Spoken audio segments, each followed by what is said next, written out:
Alright, people, alright. Inna alhamdulillah wa kafa wa salatu wa salamu ala rasulih al-Mustafa wa ala ibadihi alladhina irtada wa man bihudahum ihtada wa bi athari ahli al-Madinah iqtafa wa ba'd. Fasalamu Allahi ala al-qawm. Ahlan wa sahlan bikum, people. Alright, and an awesome episode, inshallah, of Mind Trap with Mufti tonight. We have our esteemed guest whose profile picture I'm just about to bring before you right there. You can see Professor Edip Yuksel, a philosopher right there. The picture itself speaks volumes, people. You can see that somebody hailing from let's hear it from the professor himself from America, bringing him in. Assalamu alaikum, Professor. Walaikum salam. I don't see myself. Where am I? Right. I thought I would be live. You put a dead picture of me. Okay. The professor can only see me through Skype unless you've got another device. And through that device, you can. Okay, now I see it. I see it. Right. Yes. It is a delayed one, but that's fine.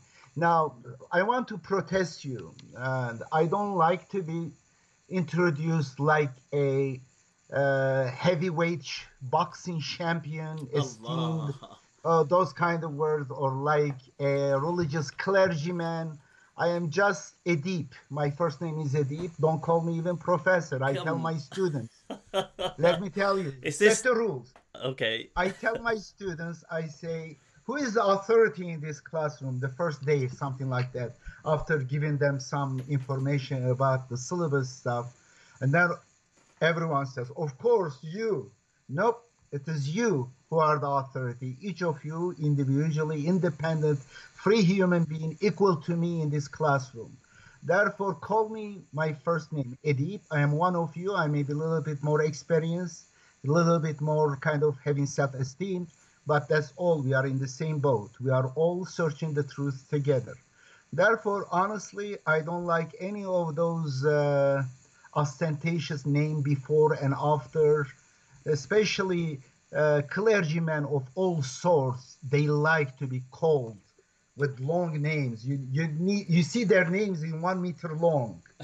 Abu Filan from this, and radiyallahu anhu, or qaddasallahu sirrahu al-aziz. And forget about those. We are all equal. We are all children of Adam, especially in the context of politics, philosophy, and religion, my dear brother. Which the name and the title of the person should be absolutely irrelevant. How injustice, the eye of the, do you know, the statue is blind, means doesn't see the person, hear the cases, regardless of the person. The same about these subjects. Whoever said the title, the age of that person, or however the honorable person is not important.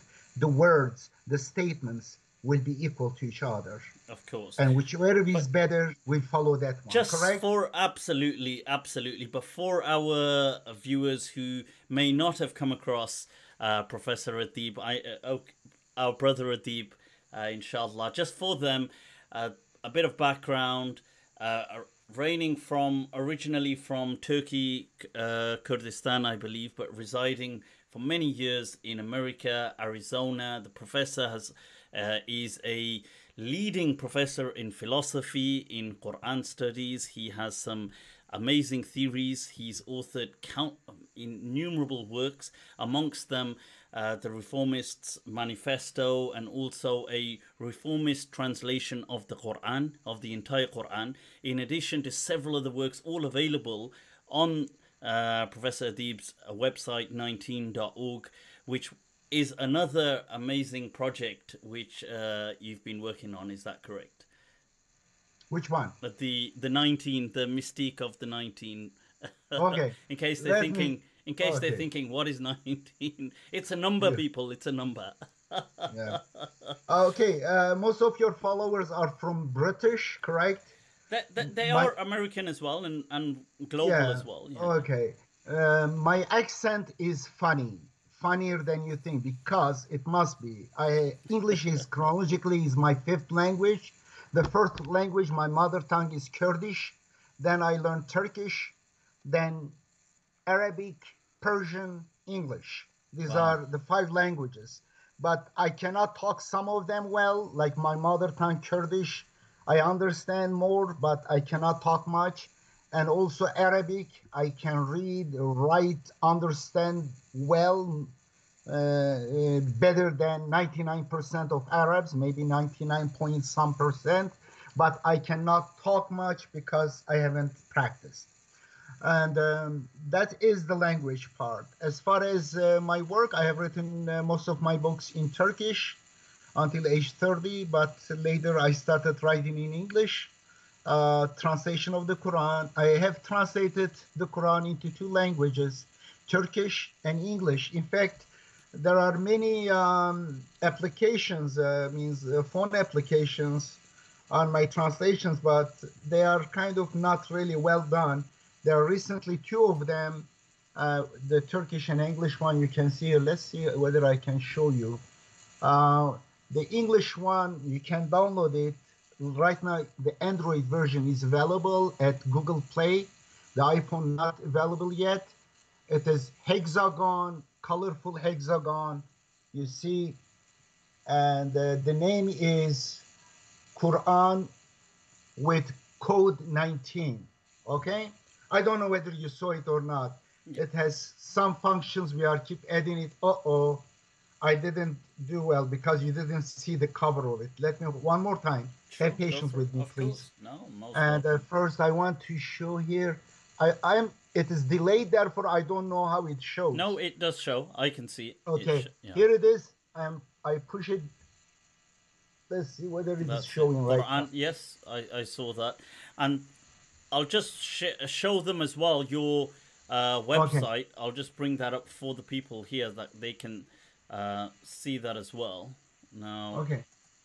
It randomly opened, let's say, chapter 40. In the name of God, the gracious, the compassionate.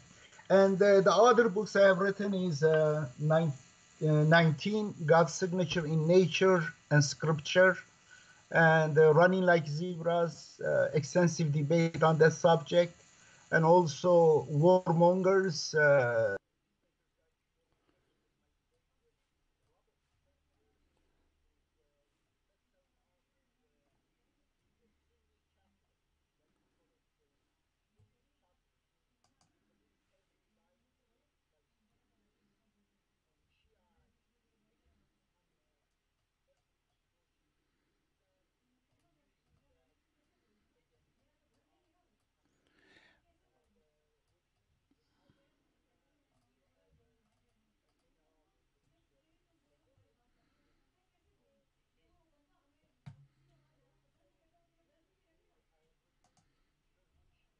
Translated to English, 19 questions for atheists.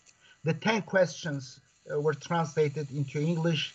We needed to rush it for some reason. And I don't make money from my books on religion by the way. Let me tell you again, in case you think I'm putting my books for money. No, for 30 plus years, since I dedicated myself to God alone, 1st of July, 1986, I don't make a penny on my books on religion or my talk on religion, nothing, just the other way around.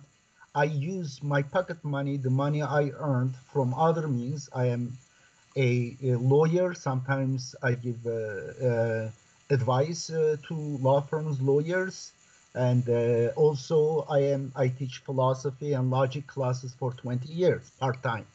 And meanwhile, I have also Beltways.org. If you look at it, I have a technology I am patenting and keep patenting right now. I got some patents and there are some patent pending. It is a mass transportation, the best mass transportation in the cities, beltways.org.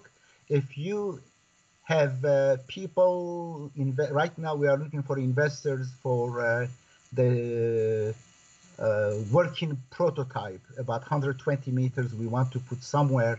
It accelerates the walking way. We see walkways in airports. It is fantastic, great, promising mass transportation. Therefore, I am not only involved in religion, in philosophy, and in law, and in politics. I'm also involved in science and technology. I continuously educate myself about those topics.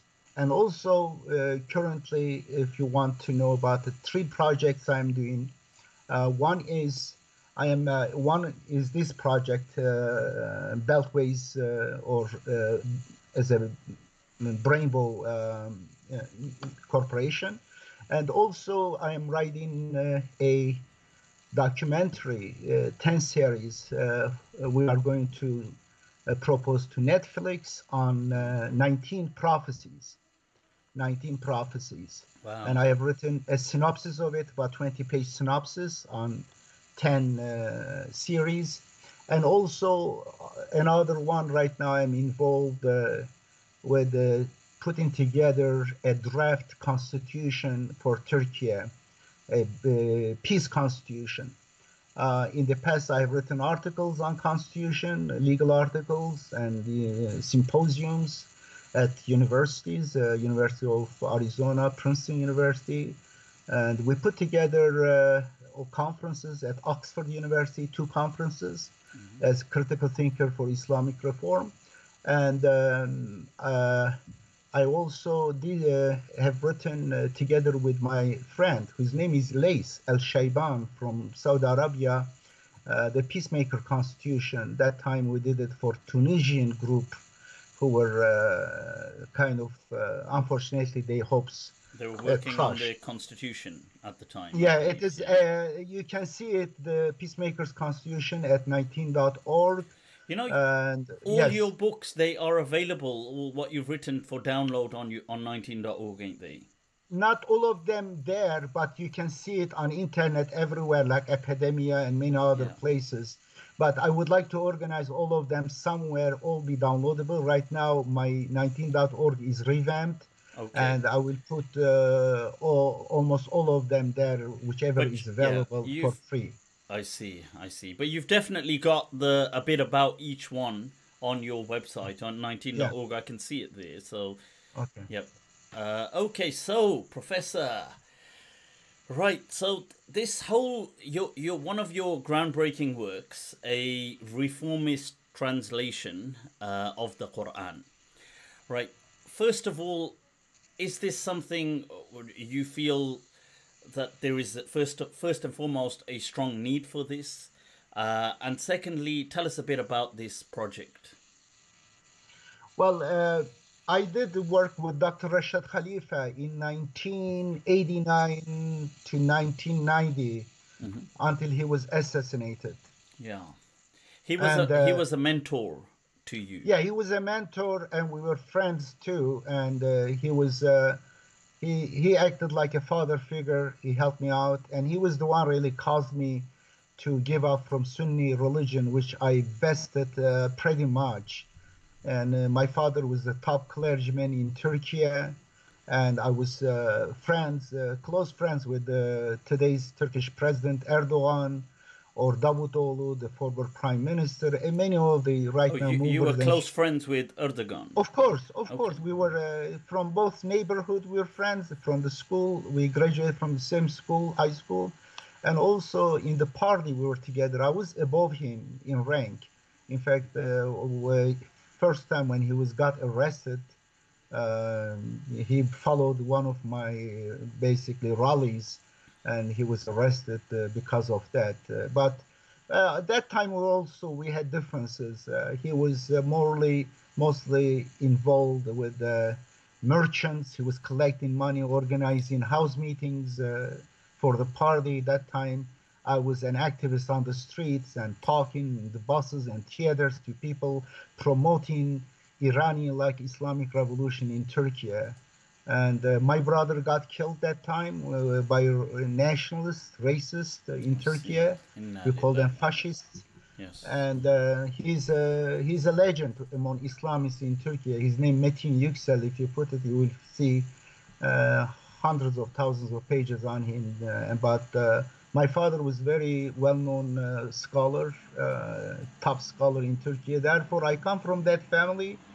When I rejected Sunni religion, I was best-selling author in Turkey. And there is some noise going on. What is going on, my dear friend?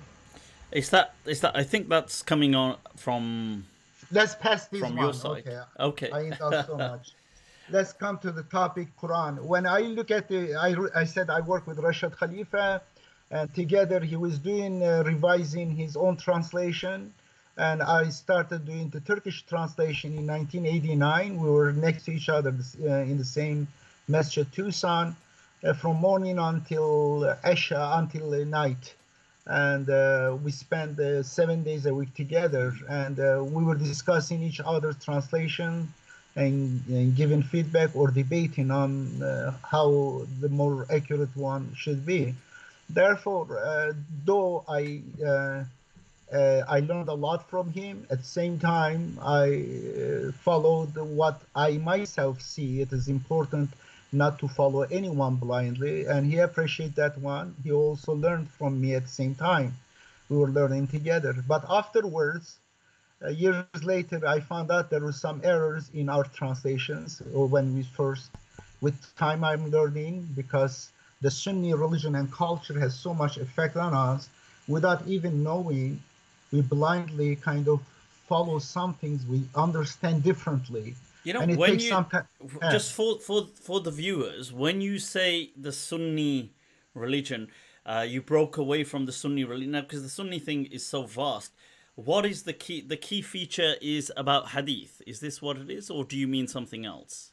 Well, Sunni religion means basically it starts from La ilaha illallah, the kalima tawheed or shahada. The distortion started with that. They added Muhammad's name into it.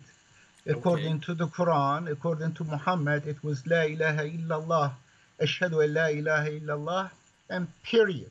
Nothing. Muhammad, Isa, Musa was not added to the name. The messengers did not come to remove the previous messenger's name next to God. And Isa did not come saying, hey people, it is no more La ilaha, ashhadu an la ilaha illallah wa anna Musa Rasulullah. It is no more Musa's name. I am going to put down Musa's name and I am going to put my name in the sign. Now the name of the story is God plus Isa. And Muhammad didn't come saying, well, Isa's name next to God, no more, put my name next to God. They didn't compete with each other. They didn't pull each other. In fact, they said, we are all the same. The Quran says, do not make distinction among messengers. They are all humans like you. Do not put them in competition. Therefore, even the name Islam is changed, distorted. Islam, today when we say it as if it is a brand name, it is in capital letter we write. No, it is one of the major problem with this thing. It is named, it is made as if it is a new thing. No, according to the Quran, the previous, all the messengers of God, all the monotheists, they were Muslims, they were peacemakers. Yeah. Islam means peacemaking. Therefore, Okay. when someone asks your religion, don't say Islam in Arabic. You are not speaking Arabic. If you speak in Arabic, say Islam means peacemaking. In English, peacemaking. In Turkish, I am barışçı. In Kurdish, aşiti, whatever. Anyway, Okay. therefore, when I saw errors in translation, Rashad's translation, in my early translation, I decided to work on it. And with time, I thought that it's very important. There were some very major errors. And also in the footnotes. When you say you saw errors, Professor, you mean errors by people in general, or you saw some, were they specific people, or you're saying everywhere these errors were widespread? Well, in Rashad's translation is pretty accurate. It is not, you cannot compare it with the Sunni translations. Therefore, Rashad, when tried to understand the Quran based on the Quran alone, had opened the understanding of the Quran. Of course, it takes the time because our mind The broadcasting of the Quran is very clear, but our radio, it is not tuned well, or in the background there are some, or the battery is weak. It is because of us, it takes some time to understand the verses clearly. Like the early Muslims, it took them some time. The same with us. And after Rashad, when I look at it, there were also some errors in our translation. And I decided to make it, of course, the Sunni or Shiite translations are filled with major errors. They are not mistakes, accidental mistakes, minor mistakes. They are deliberate distortion. They wanted to distort the message of the Quran, turn it to a book of idol worship and ignorance. It is absolutely the Muslim, so-called Muslim world betrayed the Quran through Hadith and Sunnah. Fabrication of Hadith and Sunnah is major. Yes, go ahead. Professor, just to what audience may be thinking, these are some harsh words here, that they betrayed the Quran. Do you really feel that they betrayed the Quran with, or is this something a gradual institutionalization process, or is it a select few that did some propaganda and got it widespread? I mean, what do you, because people listening to this may think, whoa, that's a bit of a loaded term. That no, it is not. Betrayed. It is conspiracy against Quran. Hadith and Sunnah, it is absolutely conspiracy against Quran, deliberately done by the enemies of the Islam Quran.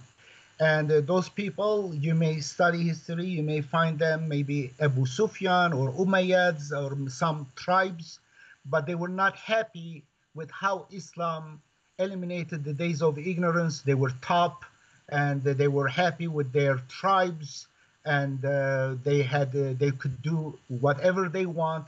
But Islam brought egalitarian society, rights for women, freedoms, and also sharing the wealth with other people. All these things bother them. But with the accessing to, how do you say, with the opening of Mecca, and it was, Mecca was not conquered by sword. Absolutely conquering by sword. The word futuhat or fatah is also, the concept is entirely distorted.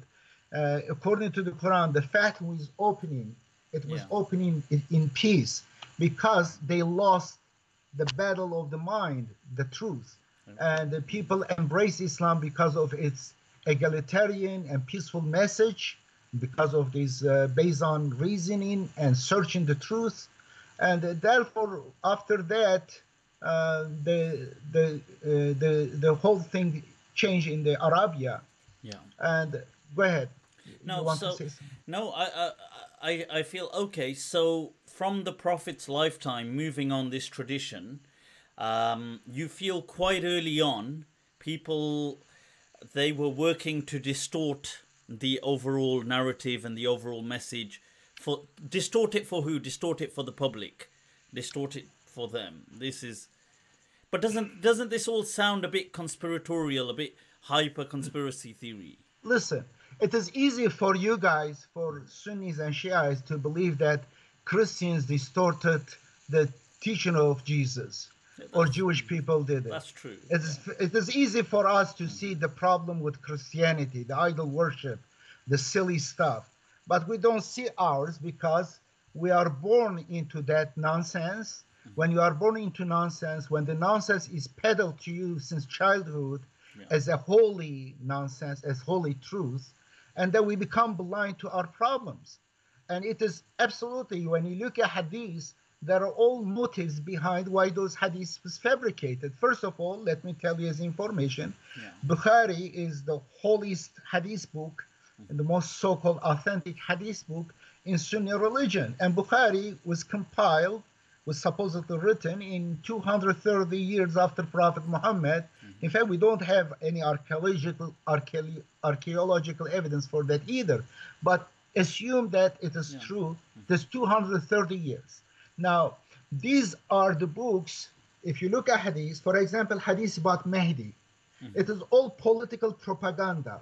I 100% agree with you on this thing, with the... But not only that, let me tell you something. Let's say hadith is about dog, that dog is kill the black dogs.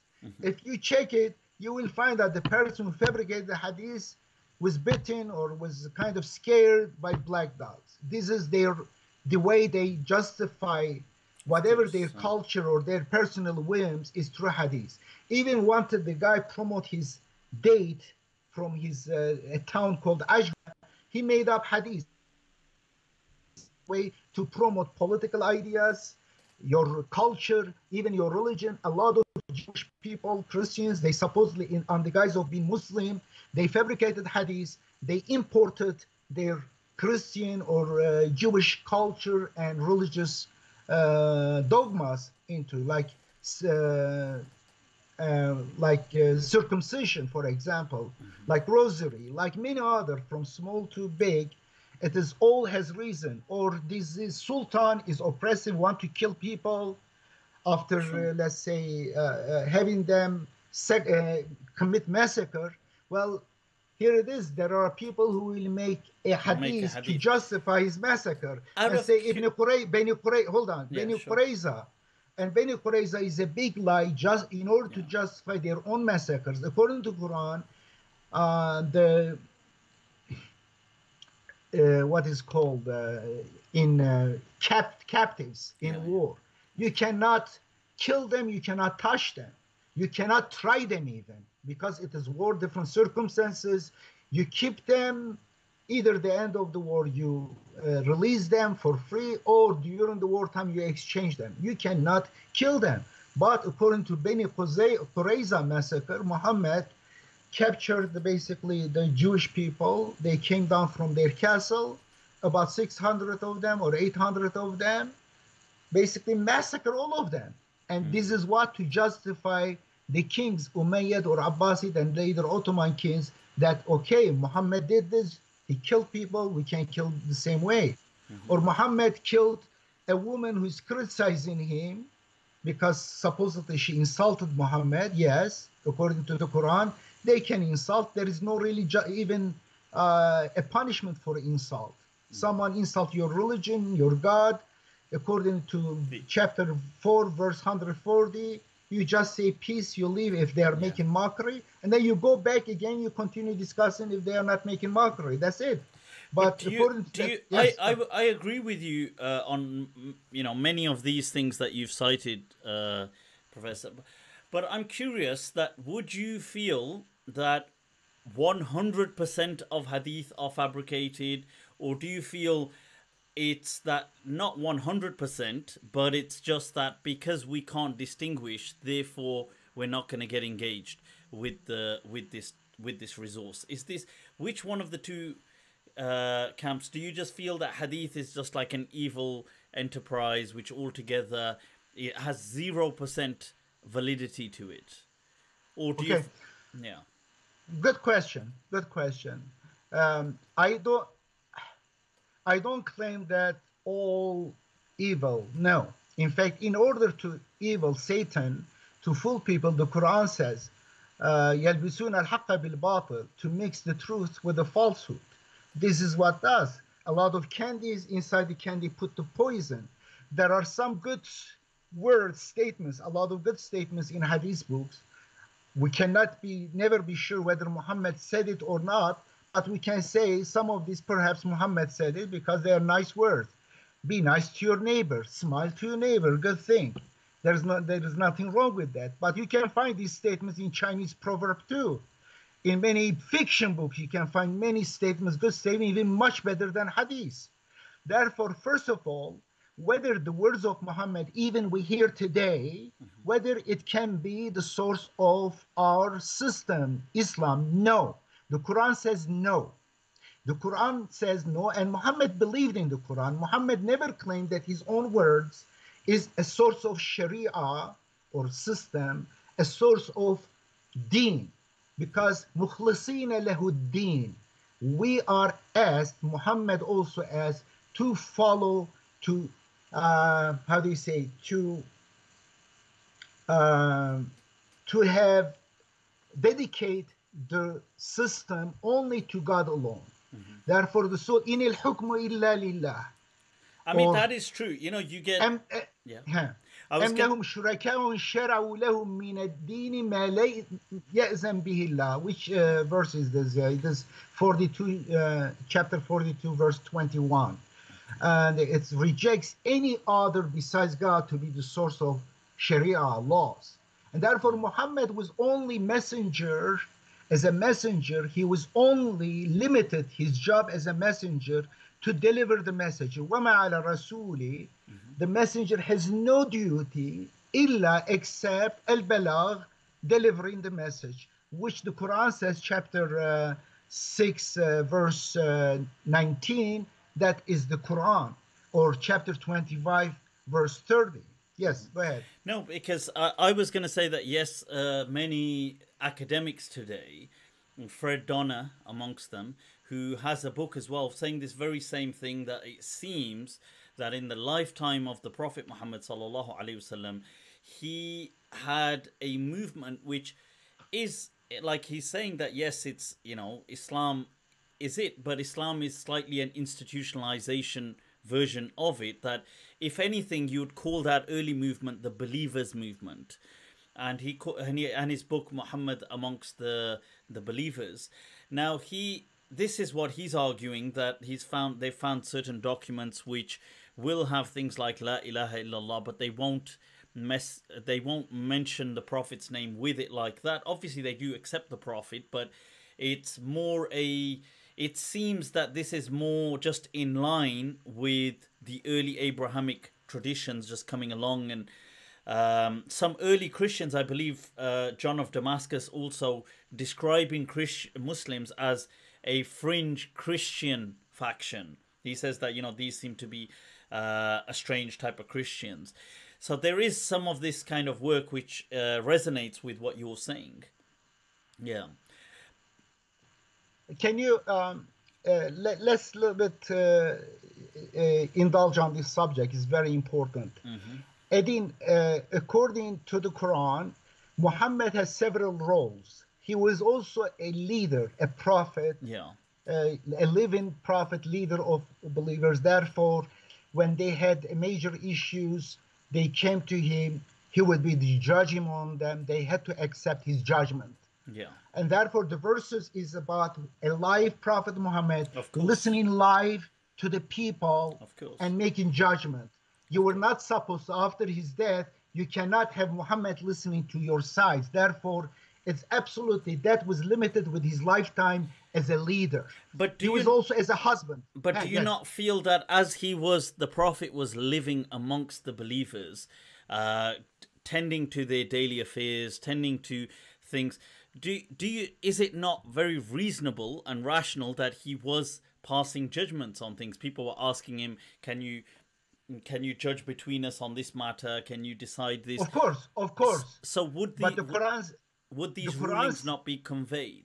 No, this ruling is there. Time, space, place specific. It is geography, person specific. Right now we are live. We don't consult a dead person to listen to us and to listen to detailed issues between people. Therefore, absolutely it is wrong. When now we have people, elected people or judges will listen to us. We should have them, and then we follow their judgment. We should have people, live people, to listen to live events. By this way, we are basically, we are dynamics, we are living. The time changes, the conditions changes. By making Prophet Muhammad as God, because we say we cannot be dying. We keep him alive as if he knows the future, he knows everything, he knows us, he knows our troubles, he knows our issues. No, it is really betrayal of the truth. It is perceiving Muhammad as God. No, the Quran says, وَإِنَّكَ مَيِّتٌ وَإِنَّهُمْ مَيِّتٌ. You will die and they will be dying too. And therefore, Muhammad's role, several roles. He was husband, but why we say Quran talks about Muhammad's little bit private life? Because, give us an example, there will be leaders after Muhammad, about public personalities. We need to be respectful about their privacies.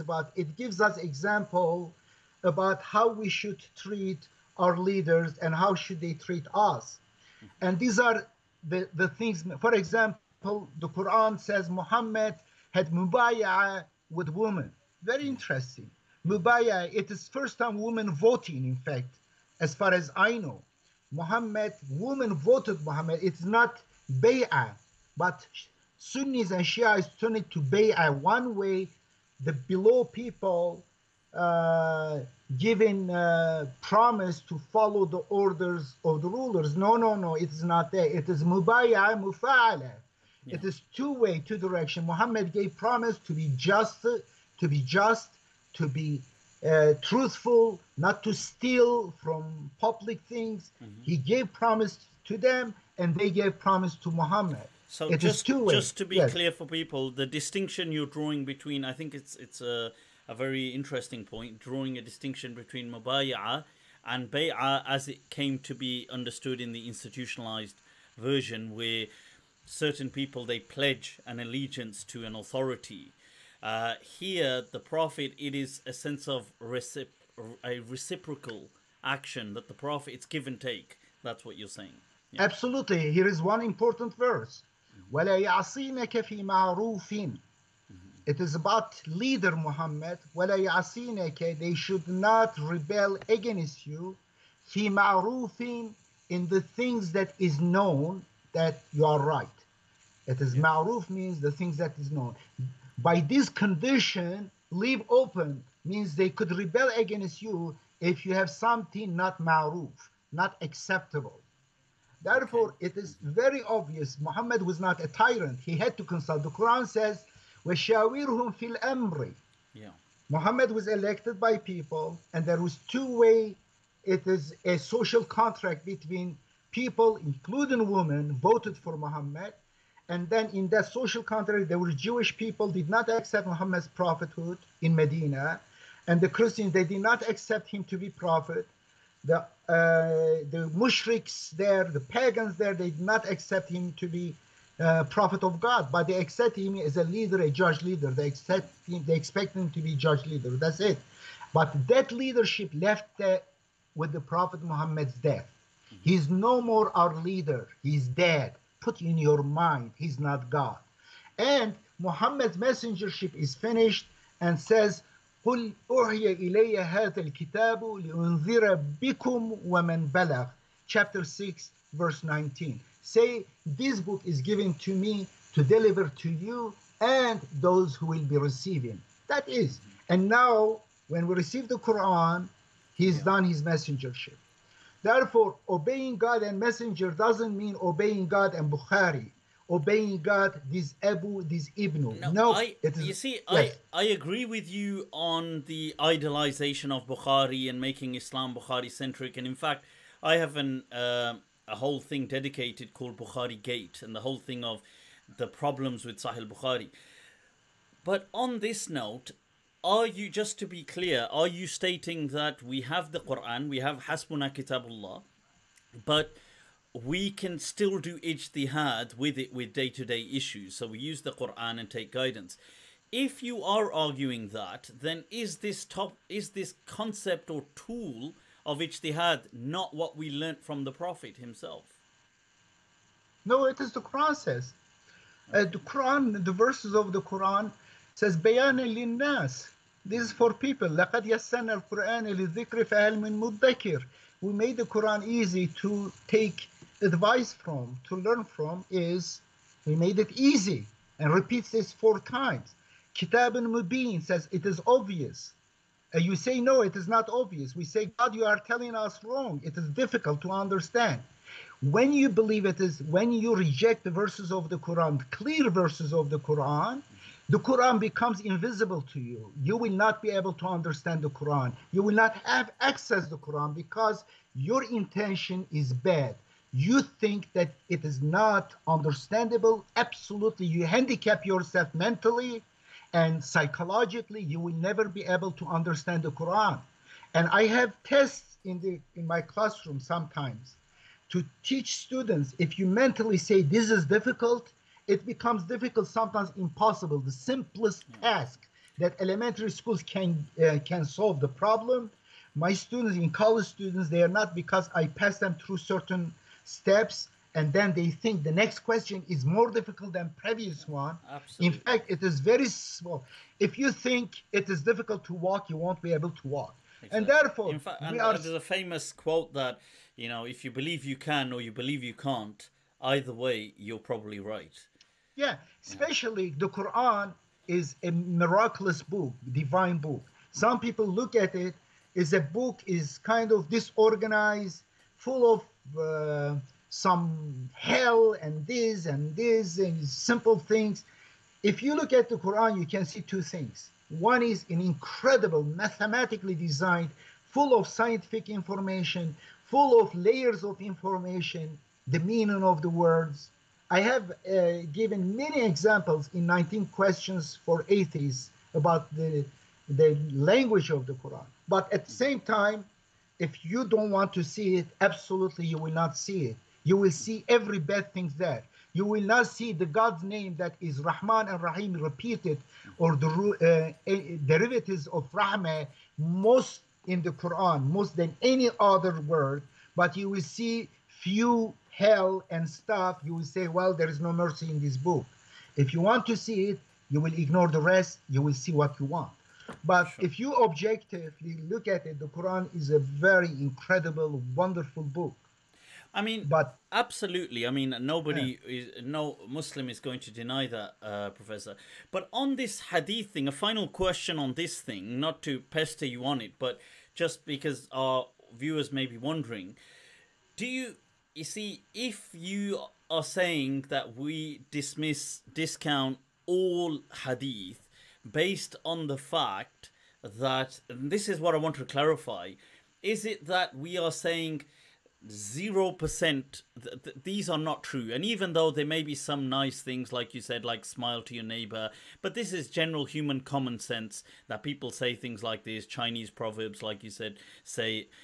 Or is it that you are saying, no, there may be some real teachings from the Prophet here, but because we can't distinguish today, no, no, no. therefore we're suspicious? No, you're First not. of all, Because there are, there. would you not say there are historical hadith which, in light of history, we now know that must have occurred? Like, so for example, stories to do with, let's say, certain contemporary rulers and the Prophet speaking around this time. Now, we know through historical kind of evidence these rulers did exist, and certain, let's say, the Khusra of Persia's Sassanid Empire, he died at a certain time. The Prophet said something. His daughter had actually become the next ruler. Or you've got Heraclius, for example, the Prophet's letter to Heraclius.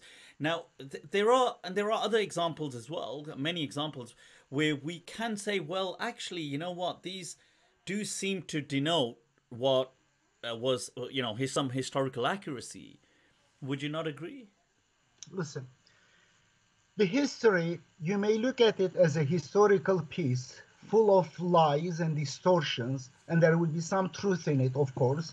If you are a historian, critically, you can review it, you can check, you can come up with some ideas, but it is Zen. It is ultimately, it is not 100% proof that it is exactly from Prophet Muhammad. Even if it is, let's say, even if we know that Prophet Muhammad today talked, that word is not my religion, and he would never claim such, because he believed the Quran. He believed that the Quran is alone is sufficient to guide. The Quran is mubin, is mufassal. The source of system is God alone, not him. His job was only to deliver the Quran, not to add, not to change, not to distract, subtract, not to do its nasr. But these hadiths, basically, they give Prophet Muhammad the power to be God besides God. He never claimed such it. It is basically Muhammad in the day of judgment will reject these people who think they respect, they love Muhammad. How he will reject? وقال الرسول يا ربي إن قوم اتخذوا هذا القرآن مهجورا. Oh my Lord, the Rasul will say, my Lord, my people have deserted the Quran. It doesn't say Quran plus my hadith, my sunnah stuff. Because these people deserted the Quran. They made Muhammad against the Quran. Their Muhammad is not Prophet Muhammad. Their Muhammad is like a Greek god mixed. It is with many faces, with multiple personalities. One of them is more merciful than God in the so-called Mi'raj, Hadith Mi'raj. He goes up in the sixth sky, it's called sixth heaven, and debate with God, negotiate about the number of prayers, but gets advice from the seventh heaven, correct? Seventh, yes. In the sixth heaven is Moses waiting, and Moses is the advisor to Prophet Muhammad. And look at this, whoever made this up. Muhammad gets down from the seventh heaven down. Moses asks him, what happened? He says, well, I got 50 prayers a day, but it's not 50 units. It is 50 prayers a day. Means every 28 minutes, in 24 hours, day and night, every 28 minutes is one another prayer. They didn't have watch like us. How they could even calculate 28 minutes? Maybe what Prophet Muhammad says, according to that hadith, God burdened us beyond our capacity. But the Quran says, لا يكلف الله نفسا إلا وسعها. In this part of this hadith, this verse is rejected. Says, no, God really gave us something that we cannot make it. And Muhammad cannot think, cannot calculate somehow, according to this hadith. His brain is not smart enough, below IQ level is low, hasha. And then Moses says, oh, Muhammad, your people cannot do. Oh, are you right, Moses? Oh, thank you for telling me. I'm going up. Moses tell him, go up, negotiate with God. And goes up and then comes down. Moses says, what happened? Now it is 40 prayers a day, Muhammad says. Moses says, that one is even too much, too many. Yeah. Go up and negotiate. Muhammad follow Moses' advice, instruction, like a union leader, but getting advice from Moses, up and down, negotiate with God, who is a boss, merciless boss, he wants to give us a lot of chore. Yeah. And therefore, and comes down with 5. Moses says, even this one is too much. Muhammad says, I am embarrassed now negotiating with God. In one way, Muhammad is more merciful than God, but at the other hand, Muhammad is chopping head, arms, and legs of people, gouging their eyes with hot nail in the hadith of Urayna and Uraynin, the Uraynin. Or put a woman on 2 horses and split into 2 pieces. Or send a Syria to kill a poor. That one I haven't heard of, the horse one.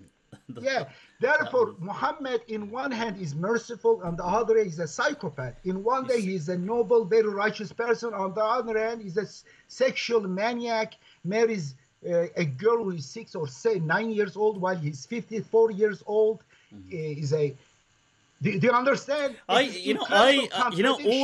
of these things you're saying, I 100% agree with all these kind of concepts that you're saying about. Look at like the hadith of Mi'raj, how it distorts how it's just absurd, and how the concept that the Prophet married a child, or how he's tortured the people of Urayna, and all of these I've actually personally spoken about in the past, dismissed them as false narrations, and I agree with you on all of these matters. I suppose the distinction is but I say that there is something called a living tradition which was passed down, and it was captured within things like fiqh, and some hadith have captured it as well. But every time we read a hadith, I follow the understanding that it should be measured against the 3, that lam yubayin al-ma'qul wa lam yukhalif al-manqul wa lam yunaqid al-usul, and then we can accept it if it doesn't go against reason or the Quran. My brother, please. This is a poisonous pile of garbage. There are some, you see some beans there, some piece of bread there, and some vegetables there. You see, well, this is not rotten, and this meat is not smelly, stinky. I'm going to choose. That is poisonous. Stop whirling around this garbage like a fly. You will not get something truth. The Quran says, "Zan inna zanna la yuni min al-haqq shay'an." Here is a question for you. The Quran says, if someone falsely accused someone of adultery, and it is shown that it is false witness testimony, what the Quran says about that person, about that witness? That, I mean, it would either be, if a person if they do qadhf, if they accuse chaste women of something, they can't provide witnesses, they are punished for that. They are punished and never accept any more testimony from them. Do you remember? ولا تقبل okay. MashaAllah. Now, this guy, this Bukhari guy or Abu Huraira guy, whoever they are, I don't care. But it is, when we see it is about the books, about the narrations from them. We see them not only one false accusation to God and Muhammad, we see major lies, contradictions. And obvious, no one except, for example, they have even fabricated the verse, الشيخ والشيخة إذا زنيا فارجموهما البتة, and they couldn't insert to the Quran. And they say, well, it was written on the Quran, it was written on a letter, it was under Aisha's bed, and then after Prophet Muhammad, a hungry goat ate it, and therefore now it is in Hadith books, holy Hadith. It's in, then, I think it's in Ibn Majah, is it? I think, yeah.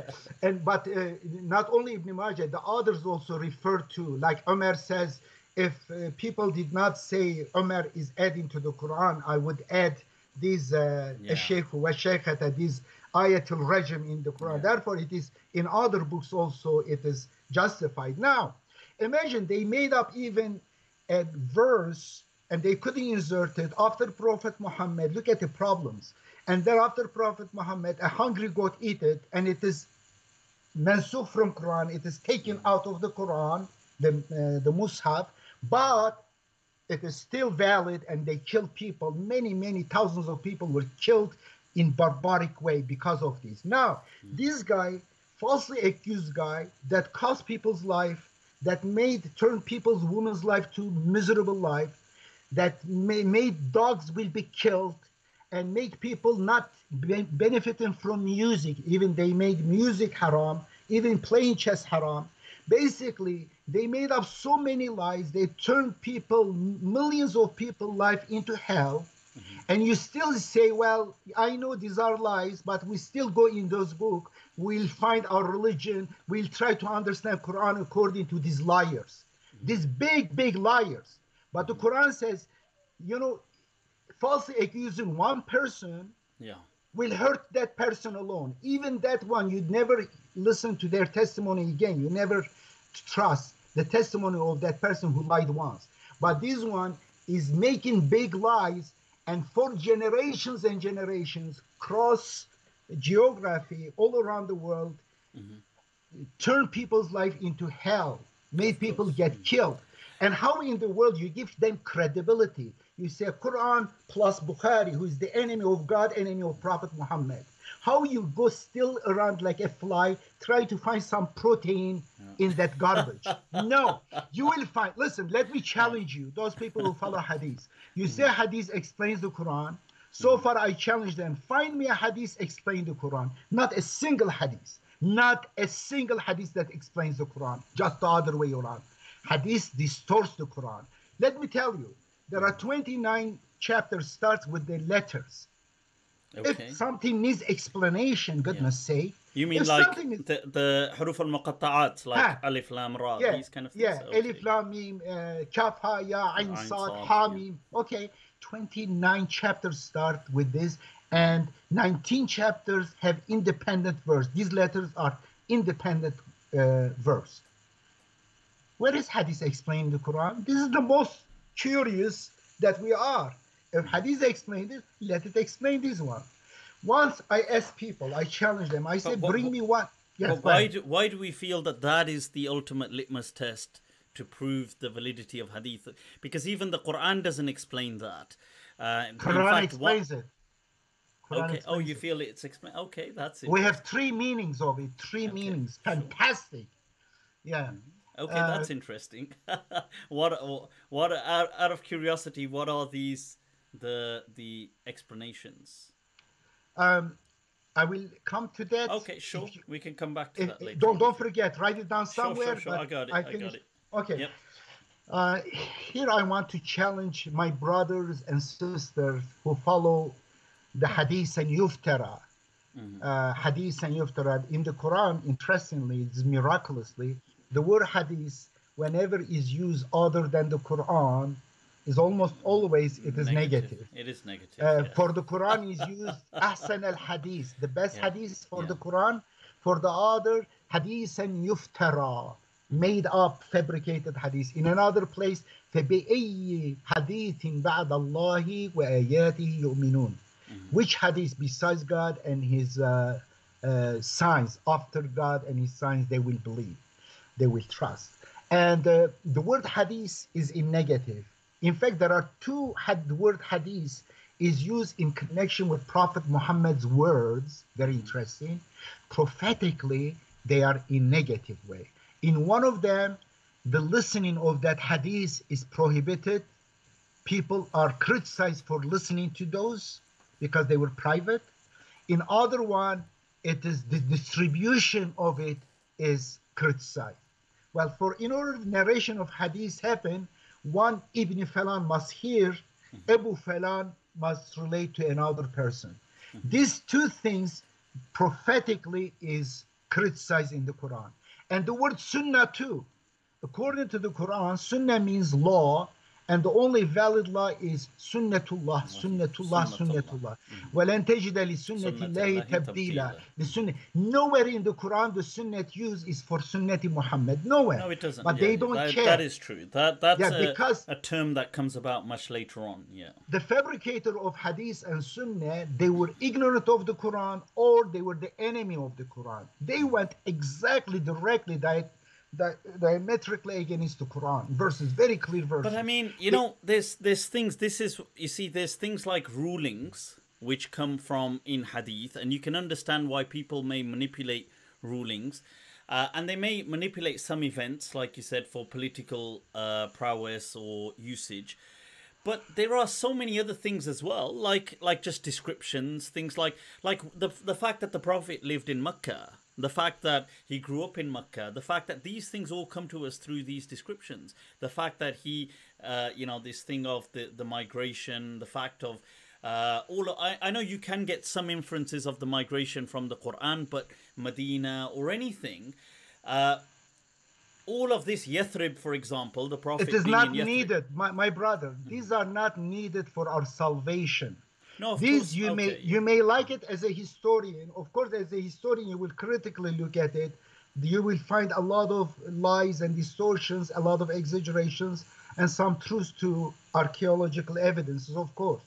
I also look at hadith about the language that used when this hadith was fabricated, how the transformation of, for example, al-shaykh wa shaykhatu, it shows that whoever fabricated these hadiths attribute to God has different dialect than the Quran, because the Quran, according to the Quran, the word shaykh means the old person. But according to these hadiths, it meant the married person, not the old person.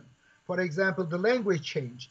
Therefore, you may get about the information about the culture of the people who fabricated the hadiths, or the political problems. For example, study of Mahdi hadiths, it shows where these hadiths was fabricated. It is description of the king or the governor of that place. Hadith Mahdi comes in Yemen, in Basra, Kufa, Mecca, correct, and Sham, Damascus, in all these places, because those fabricated during the time by people who lived in those area. Sure. Okay.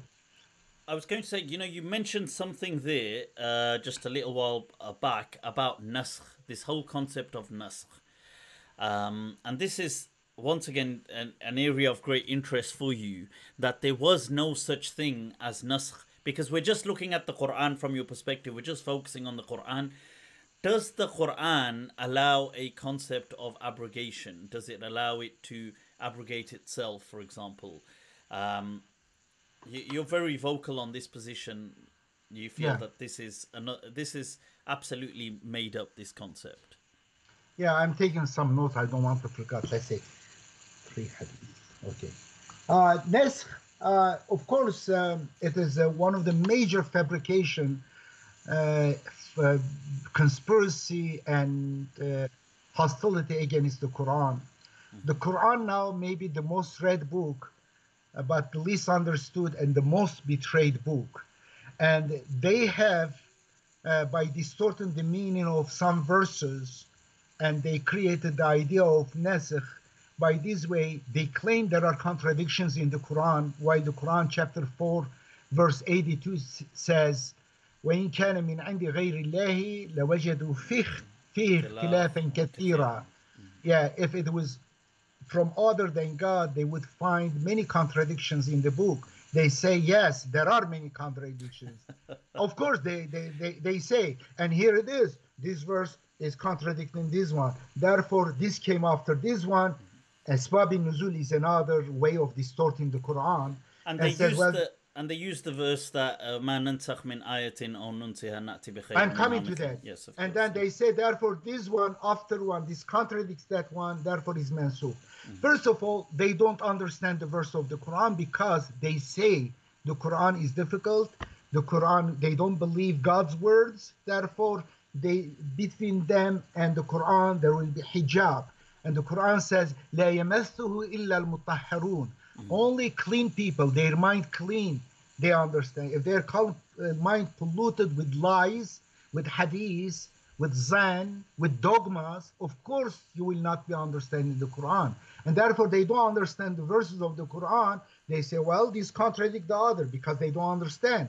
And they say, well, one of them is making the other, abrogating the other. Not only that, they went even further. They say hadith, sahih hadith, if contradicts the verses of the Quran, sahih hadith, nasikh, do abrogate, means nullify the verses of the Quran. Do you know that this is in Hanafi? I mean, they do, the Hanafiya make a distinction and say, they say no, but the rest of them do accept it much more, saying a sunnah tansakhul Quran, as Shafi'i writes that it does. Shafi'i was the enemy of Quran. He was the first promoter. Of course, he was the enemy of Quran. Yeah, he was the enemy of Abu Hanif. Abu Hanif was a mu'min. He believed in Quran alone. He didn't follow hadith. Therefore, during his time, Abu Hanif, he was accused of being zandiq. He was accused of being dal. And then Shafi'i, in fact, early Shafi'i, they were not praying after Hanafi, people who followed his ideas, who were supporters of him. Abu Hanif did not really establish the sect of Hanafi. It was after him because he was a popular person. He was a hero of monotheists. Under his name, they hijacked his name. They created a fake mazhab after him. But let's come back to Nasakh. One of the verses is this one. ما ننسخ من آية أو ننسها نأتي بخير منها أو مثلها. This is chapter 2, verse 106, correct?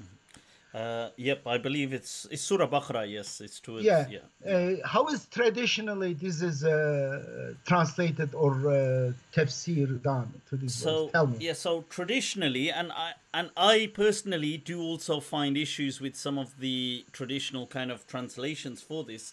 Not translation, but the interpretation of it. They tend to say that ma nansakh min ayatin aw nunsiha, that the claim is that Allah is saying that we do not abrogate nansakh from the term nasakh, a verse, or cause people to forget it.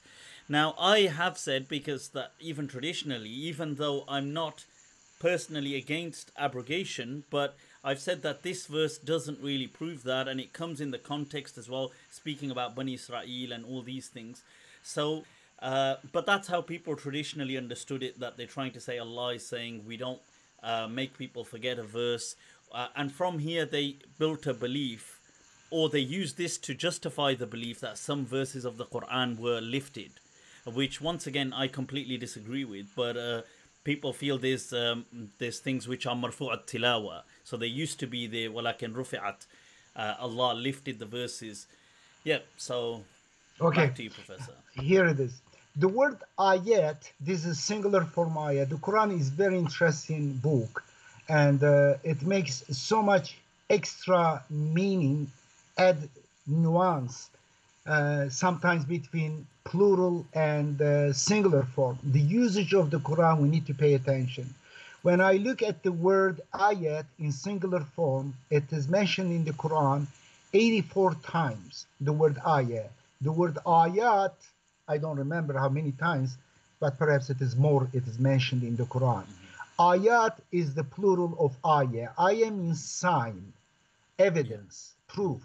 Ayat means evidences, signs, proofs, plural. Now, in this verse, it is said ayat. When you look at the Quran, throughout the Quran, the word ayat, it means miracle, signs, not the verses of the Quran. Never, ever. In this one, let's say we don't know X, maybe another verse you may have questioned, but in all other, you will see all the translation, they understand, they translate it as miracle. Yeah. In So 84, just to clarify to the viewers that that the term ayah on its own, if you read it as ayah, which has a ta marbuta at the end, or the plural ayat, but ayah which comes 84 times in the Quran, putting this one time aside because that's what we're discussing, but the remaining 83, it's always speaking about a sign. It's never speaking about a verse of the Quran, which we also call today an ayah.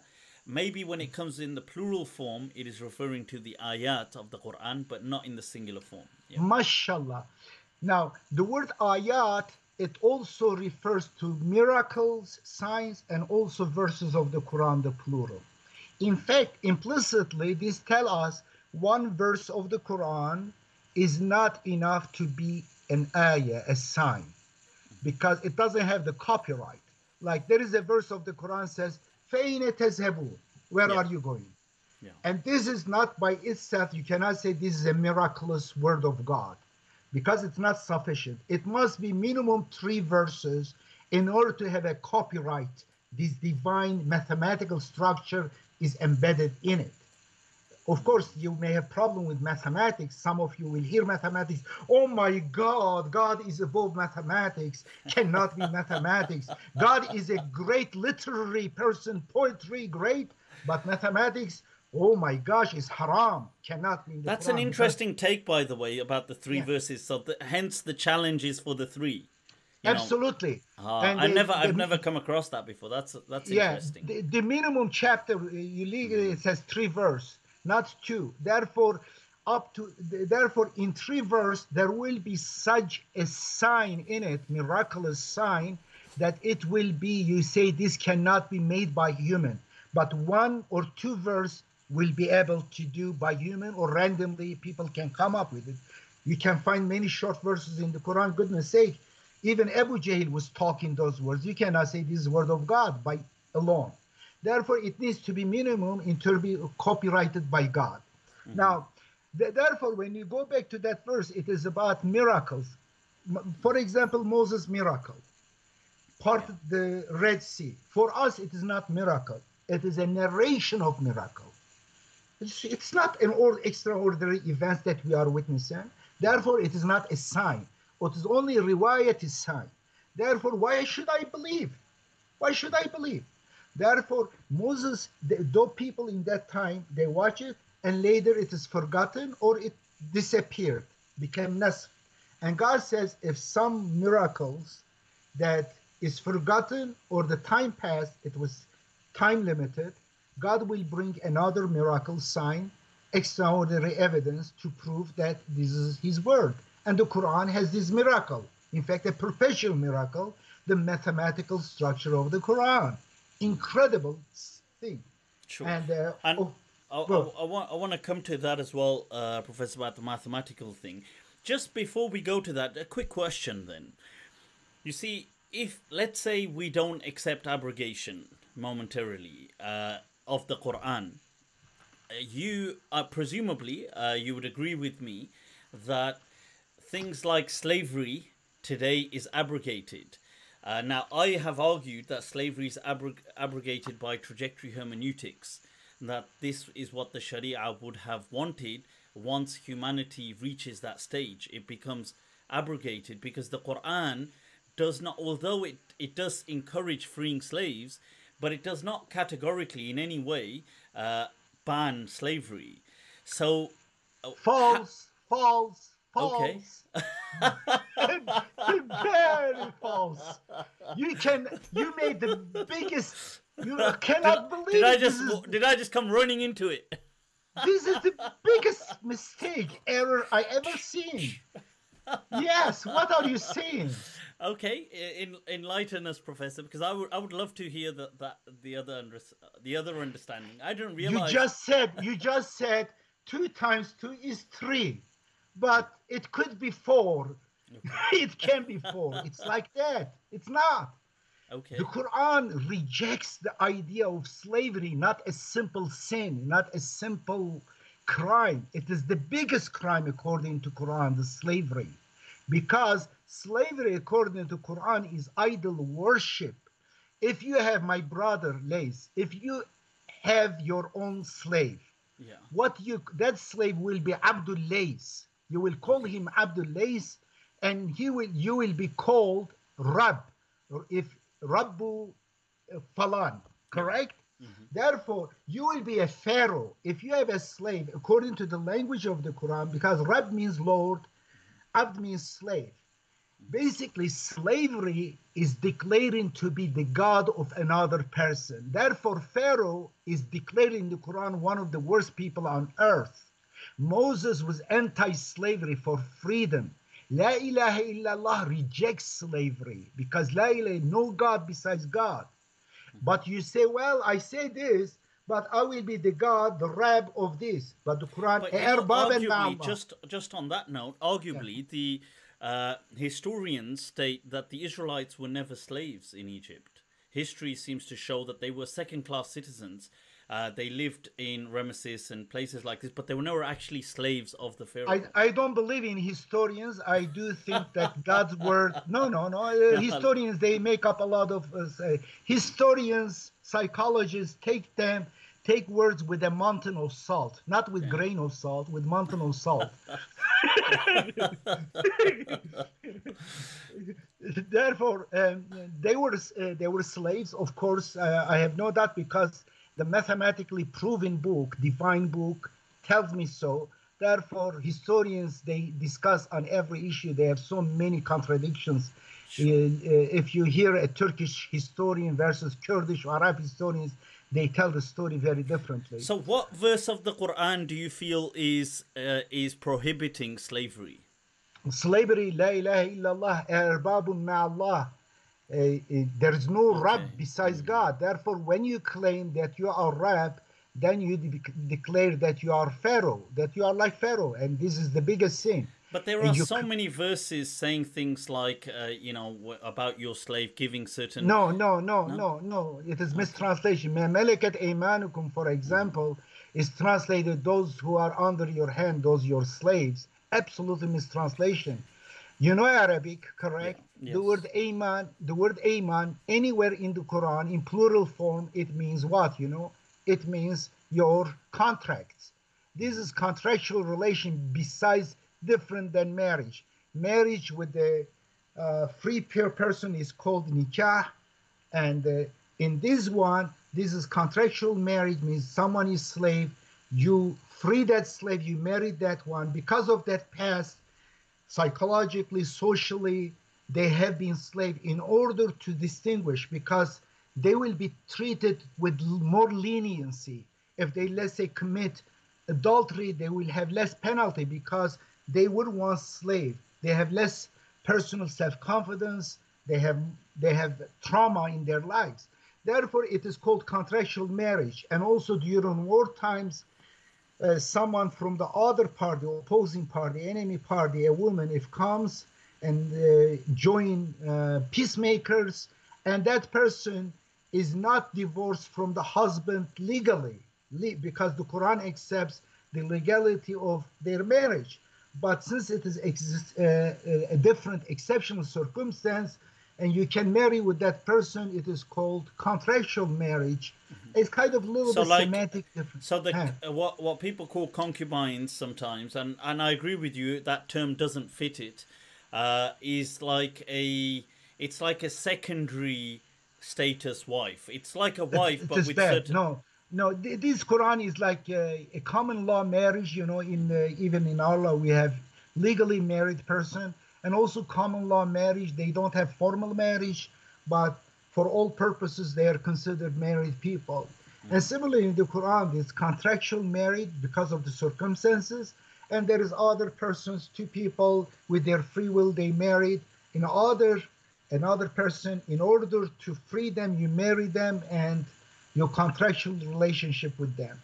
And therefore, in order to demark, to distinguish them, the detail we may talk a little bit more about. No, what I mean, is the okay, reason. I mean, the slave girls thing, okay, put that aside. Slavery as a whole, as a genre, you know, in countless verses like Abdul Mu'minun Khayrun min Mush, you know, Oh, of course, the Quran the talks Quran about speaks slaves. about slaves. Listen, I mean, so the it Quran definitely talks existed. about thieves. It doesn't mean Quran approves theft. The Quran about calling murder, it talks about murderers. It doesn't mean it justifies.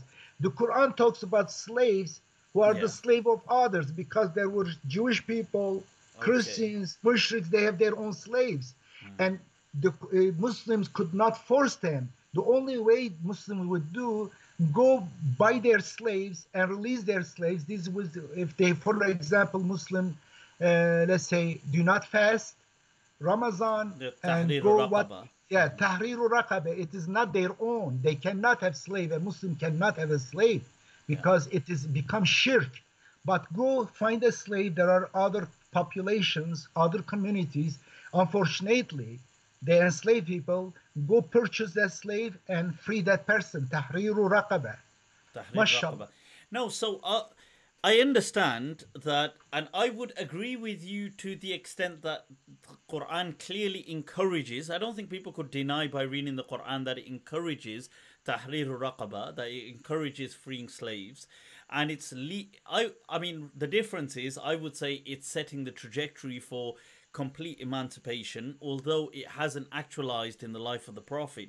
But you're arguing that in the life of the Prophet, slavery is banned.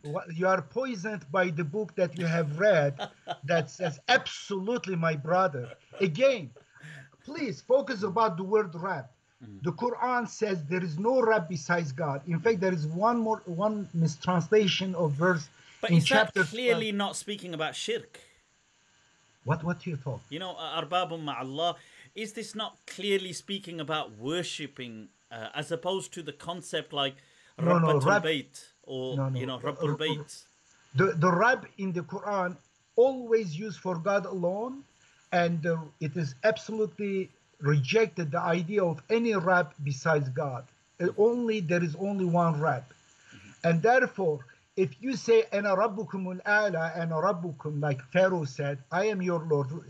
Pharaoh did not mean that he created people. He was not that stupid. He didn't say that. He was talking about that he controls their life. He is the one who decides for them. This is to be a slave owner. And therefore, this is according to Quran shirk. You don't need to be shirk to say, I created you. You say, I am your controller. I control your life. You are my abd. If you say you are my abd to anyone, what if you say that to your children?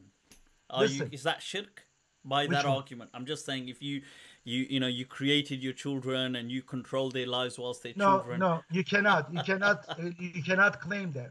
You cannot claim. For example, I left my children to be questioning me from early age.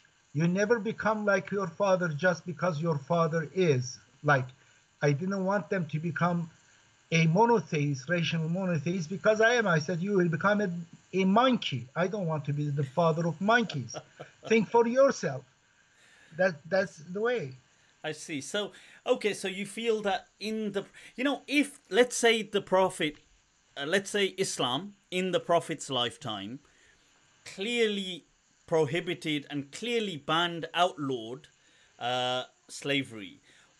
Two questions. One, why is there no clear verse about it? Two, why, if this is such a global phenomenon, why did all the people the Muslims encountered, like Christians, Zoroastrians, Persians, not document this in their history, saying these are a strange people, they outlaw slavery? In fact, they say Muslims had slaves. No. My brother, first of all, you are reading stories, wherever you are reading, you are not 100% who wrote it, when time was written it, whether it is true or not. But when you look at the Quran, if the Quran is a source, we look at it. Of course. I look at the Quran. I'm talking about the Quran. I'm talking about Muhammad, who is according to the Quran, not Muhammad according to Bukhari, according to this guy, that guy. Of course. Of Now, course. Muhammad, according to the Quran, was number one against slavery because he didn't accept anyone to be Rab besides God. Therefore, only one Rab. If there is, you say one Rab, only God. If you claim to be Rab besides God, if you say you are my abd, you are my slave, means you call that person, instead of Abdullah, you say you are Abdul Layth, and I am your Rab. According to Quran, it is clearly you are doing shirk and you are following Pharaoh. Isn't this enough? You say it is not prohibited. This is more. This is not a simple sin. This is the only unforgivable sin. But This I mean, is categorically, slavery is much bigger sin than drinking alcohol or killing a person. This is categorically unforgivable sin. I would How agree can you with say you. that? I would agree with you that slavery, once it was abolished, is that. But this thing of rub, is this? I understand not calling somebody, for example, saying, "Look, he's Abdul Layth because he's my slave." I understand that part. I would agree with you, but the term rub as a linguistic term, like, is that not common in Arabic? Like for a woman, rabbatul bayt, or even in other No. languages like English, master, calling As a like. verb, it is used. Rabbiyakum, something Yeah, as كما a verb. ربياني صغيرة. Yeah, Yeah. yeah. Rabbiyan sabira. As a About the verb is parents, used. it's used. Yeah, Listen, there is you need to be a little bit pay attention. As a verb is used, but not as a noun, because there are differences between. For example, you may do rahmat, yarhamu, rahmat, but you cannot call yourself Rahman. You cannot use the word Rahman for yourself, or Rahim. Rahim, But even doesn't Rahim. Allah say No, about the Prophet, Aziz and no, you no, know, no, وهو no. بالمؤمنين رؤوف رحيم. It is not a verse in the. It is an addition to the Mus'haf. But no, wait a minute. That verse, the of Surah Absolutely. Tawbah, وبالمؤمنين رؤوف رحيم. These are two hadiths added to the manuscript. We prove it. Ah, right. Okay. That's And these something. are, Okay, that's you found it yourself. MashaAllah. very Very good. interesting. Yes, I'm of glad course. that you It found. clicks now. The And another time we discuss. yeah. Another time we Okay, discuss. sure. We'll come back to that then. Some of the points. Inshallah. Okay. Now, yeah. let's go back to that one. And about, for example, you write, someone writes letters, someone write article, but in order to be writer is a little bit different. When you say I am a writer, it is a professional stuff. But because an elementary school kid can write, cannot say I'm writer, or you cannot say he's a writer or she's a writer. Of course. I understand that. The same way it was about rap, to be rap, according to the Quran, is only for God. It is very clearly rejected. If you look at the repetition of it, look at it, about 900 sometimes is mentioned, more than 950 times.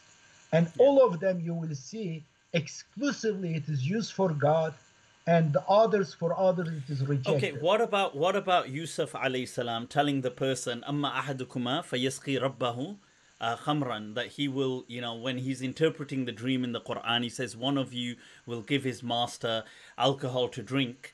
The term rabbahu is used. I mean, is this not in Arabic? Hold on. Güzel, very nice. Very nice. Oh, go ahead. No, carry on. Go ahead. So is that so?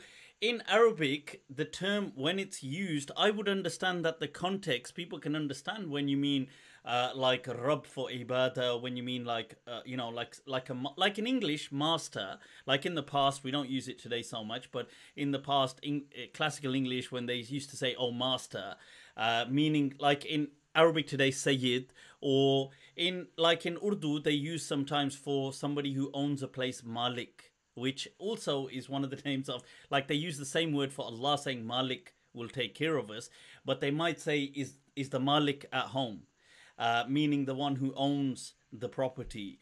So, like from the Arabic word Malik. So I'm thinking, is this really such a big deal? Because when Allah is saying arbabum ma'allah, it's clear this is about shirk. It's not talking about tenancy, like landlords, and even in English today the term landlord. Landlord. I don't use that word. It is bad word. We don't want to confuse God's attribute with humans. The word Rab is exclusively used for God. And when Joseph says this, Joseph is talking to an idol worshiper, because the same chapter, Joseph tell him, "Arbabun ma'Allah." There's no Rabs besides. Listen, it's same chapter. Goodness sake, how can you miss it? How Joseph can call others his own Rab? He doesn't call his Rab. He says your Rab. You are worshiping that person because you accepted to be an abd of someone else. You should not do it, but it is the reality. Ilahukum. For example, uffin lakum walima ta'buduna min dunillah. This is about when Abraham talks about their, how do you say, their idols. Yeah. It doesn't mean that he accepted idols. When Joseph talks about his Rab, he talks about, as I told you in the beginning, one verse is mistranslated. It's only one verse about Rab. Innahu Rabbi, Joseph says, he is my Lord. It is translated as if Joseph is referring to the Aziz, to the, how do you say, the governor of the, no, he's not. He's talking about God, his own Lord, in the Rabbi, because in other verse, clearly he says, he only accepts God as his Rab, not anyone else. Very clear. Okay, let's skip this one. And you had one question. Oh, I said keep it. One question, the why not mention the abolition of slavery in clear words in the Quran? Gosh, that means all the words I'm telling you. No, I mean, no, I accept that. I accept all of these. No, I accept all of these, but I'm just saying somebody would ask this question, since it's such a big deal, why not just say, that's it, do not obtain any slavery. I'm saying, if you read the Quran, understand, La ilaha illallah is abolishment of slavery. Finished, La ilaha illallah, because it is categorically, if you are claiming that you have abd, you have slave, you are claiming to be Rab, to be God. God says, La ilaha illallah, there is no God besides God, but you claim to be God besides God. Well, this is your problem. This is shirk. This is not a small sin. Sure. Cannot be clearer than that. I get that. Cool. Okay. Right. This thing, moving about the miraculous kind of holistic nature of the Quran, Professor, number 19. This is something that you have authored to be a miracle of the divine, not only in nature, but also in scripture. In fact, that's one of the titles, I believe, of one of your works as well. Tell us a bit about this. Why the number 19? I know in the Quran it does say about the description of hell, alayha tisata ashar, that it has 19 on it, and being a bit vague, what is 19? People say, oh, is it angels or guardians of hell on 19? And then you've highlighted that, look, even things like Bismillah ar-Rahman ar-Rahim has 19 in how it's written, 19 letters. And other miracles, numerical miracles in the Quran. Is this, first of all, tell us in your words a bit about this. Well, I think it is a topic for whole new session that we do together on this subject. Sure. Because it's so important. It is message for this time, and it's very controversial, and it proves that the Quran is word of God. It proves that letter by letter it's protected, not by Abu Falan, Ibn Falan, by God alone, according to a code which has error correction function. And the saying Muslims, they easily say Quran is word of God. But you ask them, why do you know that this is word of God? Or pick any chapters from it. How do you prove that this is word of God? It is an extraordinary claim you are making. You say this is not a human language. Well, this is human language. It sounds like any Arab. Yeah. What is about this? What's the big deal? This is great, the biggest claim that you can make, and you don't have even an ordinary evidence about it, let alone an extraordinary evidence. Well, it says it is literary miracle. You are a literary expert, professor of better than Abu Jahl and Abu Lahab, Mughira. Okay, tell me what are these miracles? What is the standard, your literary excellence? Do you have any objective standard? No, because I like it. Well, you like some poetry or some book, some fiction, it doesn't make it word of God. Your like is not an extraordinary like. It's not an evidence. Therefore, if you ask, I challenge all the Muslim scholars who escape from this number 19 like zebras. In fact, that's the them. name of one of your book, isn't it? Yeah, running like zebras. And they do. And you will see, I had a debate with top religious scholar in Turkey. He was the former head of religious affairs. He was graduate of Medina University, perhaps Al-Azhar. He's professor. He has written this much tafsir.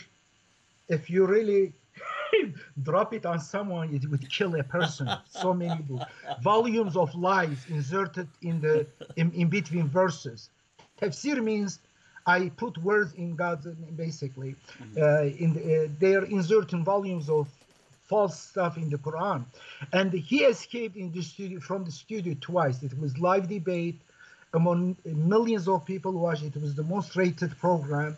And you will see this guy. It is on YouTube. You can see Edip Yuksel, Süleyman Ateş, and the Professor Süleyman Ateş. He couldn't handle, and he lied looking in the eyes of millions of people. He lied. He said, Bismillahir Rahmanir Rahim has no 19 letters. It has 21 letters. Can you imagine? You know Arabic. If you ask Arabic school children, elementary kids, how many letters in Bismillahir Rahmanir Rahim, count them. They will all come up with 19. Even ask Microsoft, Bill Gates. Is this not the orthographical point, though, about how it's written in the Quran? Is that the issue here with 19 and 20? Because they're not counting the alifs when they're writing them. They add their hallucinations. They say there are two invisible alifs there. when it comes to 19, they start hallucinating. No, but to be fair, the one in Rahman, is that not the second one? Because the first one's with Ism, and that one's silent. But I thought the second one would have been with Rahman, the stretch. There is no alif after meme. If there was alif, meme, alif, and then noon would be separate from meme. Yeah, but I mean, but we don't read it as Rahman. We read it as Rahman. I know it is written. Listen, yeah. I'm not counting the vibration coming from your mouth, which has really become very difficult. How you pronounce. We count the letters and the words, the visible one, and that is the physical fact. Otherwise, the sound coming from your mouth, pronunciation of Bismillah will be different than the others. There will be million different pronunciation, kind of. If we take the graph of these vibrations, you will say all of them are different. There is no miracle. So just for people to have a brief understanding. Now, I know you've written a huge amount on this as well, and your whole website is actually named after this 19.org. But what you're saying is that the Quran has a code, an underlying code, which ties in. There's like a meta structure that ties in with the number 19. It's very integral to the kind of divine coding of the Quran. Absolutely. That's what we're saying. There's like an engineering going on. 19 is God's signature, not only in the Quran, is also in the Bible, in Old Testament, and also in the nature. And in this book, I give a lot of examples, but majority of people are blind to God's signs, either in the book or the other. Absolutely, it is. They say they walk around, but they are ignorant. They are ghafil of God's signs. Because some things, Professor, like there's things like I'll just say about myself personally, certain things I've heard about mathematics in the Quran, which I found very wow, like straight away. Like things like, let's say, the amount of times Allah has mentioned dunya in different verses. He's mentioned akhirah in the same number of verses. There's a symmetry, even though they're not next to each other. And I heard you've also written about the number of the word day has been written 365 times in the Quran. I find that very wow. These kind of things, I think the normal public will understand straight away. The thing about the number 19 doesn't it doesn't resonate immediately with people. Like they won't understand why is this such a divine It thing. is very clear. First of all, what you mentioned, they also tied to number 19. But the Quran, this is a symmetrical nature of the Quran, like or semantical mathematics, I would say, like the meaning of the words and their frequencies are related to each other, like in pairs. The word dunya and akhirah both are mentioned 115 times, and the word melek, angel, and shaitan, both mentioned in the Quran. Their frequencies are 88 times, and the word shahr in singular form is mentioned in the Quran 12 times. Shahr The word means month for people. month. Yeah, the word yawm in singular form is mentioned 365 times. Interestingly, the verse where the first time the word shahr mentioned, it is in chapter 2, verse, I don't remember the 180 something. Shahr Ramadan, I think. Is it that Yeah, one? and then the last word shahr, the 12th one, between them there are exactly 354 days. It is the number of days in a lunar year. Very interesting because the month is involved. There are so many details. And the word qul and qalu, they said 332 times. The word qul, say to them, it is as a response, it is 332 times. They are not always in the same place equally repeated. Wow. Now, and in fact, I checked the word Rasul that time when I learned about this. I studied it. I was in prison that time. I said, let me check the word Rasul, how many times mentioned. I found out the word Rasala, all the roots, derivatives of the word Rasala, 512 times. Rasala, Yurselu, Mursalin, Irsal, all these Rasul, all the derivatives of the word Rasala means messenger, deliver a message. And then the names of the messengers, prophets, I checked in the Quran, 27 of them, but there was some question about a couple of them. With the one exception, it was exactly 512. For example, Moses' name is mentioned 136 times. Abraham's name, I remember, is 69 times. Muhammad's name 4 times. Salih 9 times. Adam 25 times. Isa 25 times. Interestingly, Mesalu Isa kemesili Adam. Isa is similar, and their numbers also similar. Now, this is a numerical structure in the Quran. However, 19 is because this people can straight away fathom what you're saying, and they can. But number be 19 is specifically mentioned in the Quran as a test to distinguish those people who trust God, the honest people, from hypocrites and from ingrates. Therefore, it is test. Majority of people are failing this test. This is exactly what God wants. God says, "This God wants them to fail." Of course, it is this worldly life is for test. And when do you think when Moses came with those miracles, majority of people believed it? They see it? No, they said it is fake. When Jesus came, how many people really supported him? He showed all the miracles. Majority of people did not see it. The same about this one. It is a powerful miracle. When I use this miracle against atheists, they cannot refute it. Check my debate with Michael Sherman. A question here. There was, I believe, is it Ivan Panin, and after him, other people in Christianity from I think the 19th century, a Russian convert to Christianity, who also kind of pioneered this research, on theomatics. One could say because he argues a very similar thing about the Bible, argues things like number 8, number 7, number 50. Is this not a similar thing? What makes this unique? I'm just saying. Somebody could ask this question. Panin, I think, has some very impressive observations, that truth, but I don't see that it is a system It is anecdotal, separate observations. And I do think in the Bible, in the Old and New Testament, there is mathematical structure exactly based on number 19. It's not only belief, it is true. Because in 11th century, Rabbi Judah has written 8 volumes on number 19 in the Old Testament.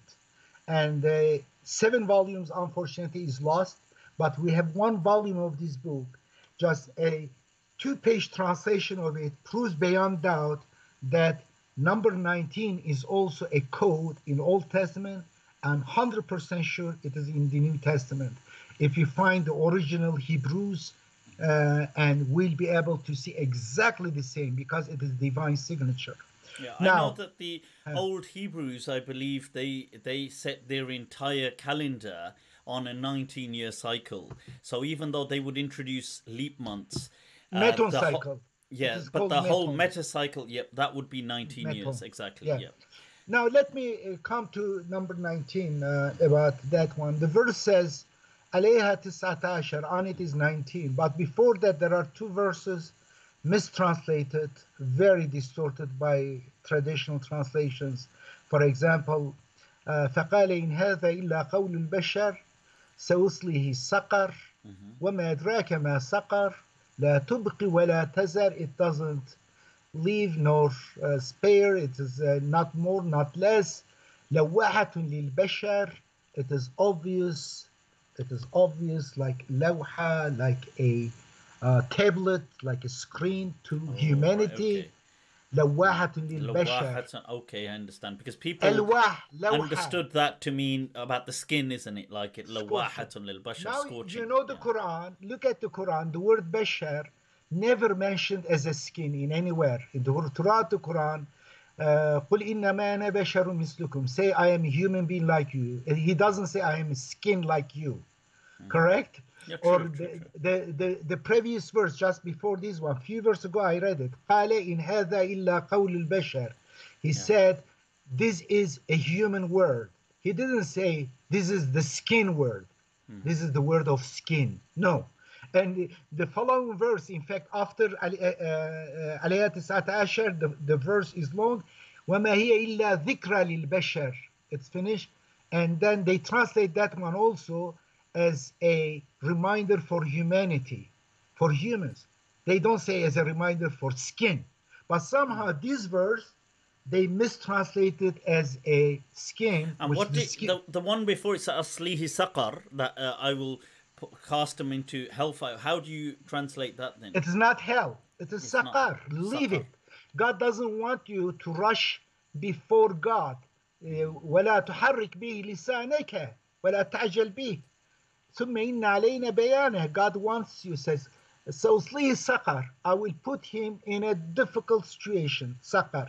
In fact, saqar literally means the heat that boils the person's forehead. It is really frontal lobe. It is metaphor used. I will punish that person through frontal lobe. And وَمَا أَدْرَاكَ مَا سَقَرْ. Do you know what a saqar means? Don't rush, make it hell.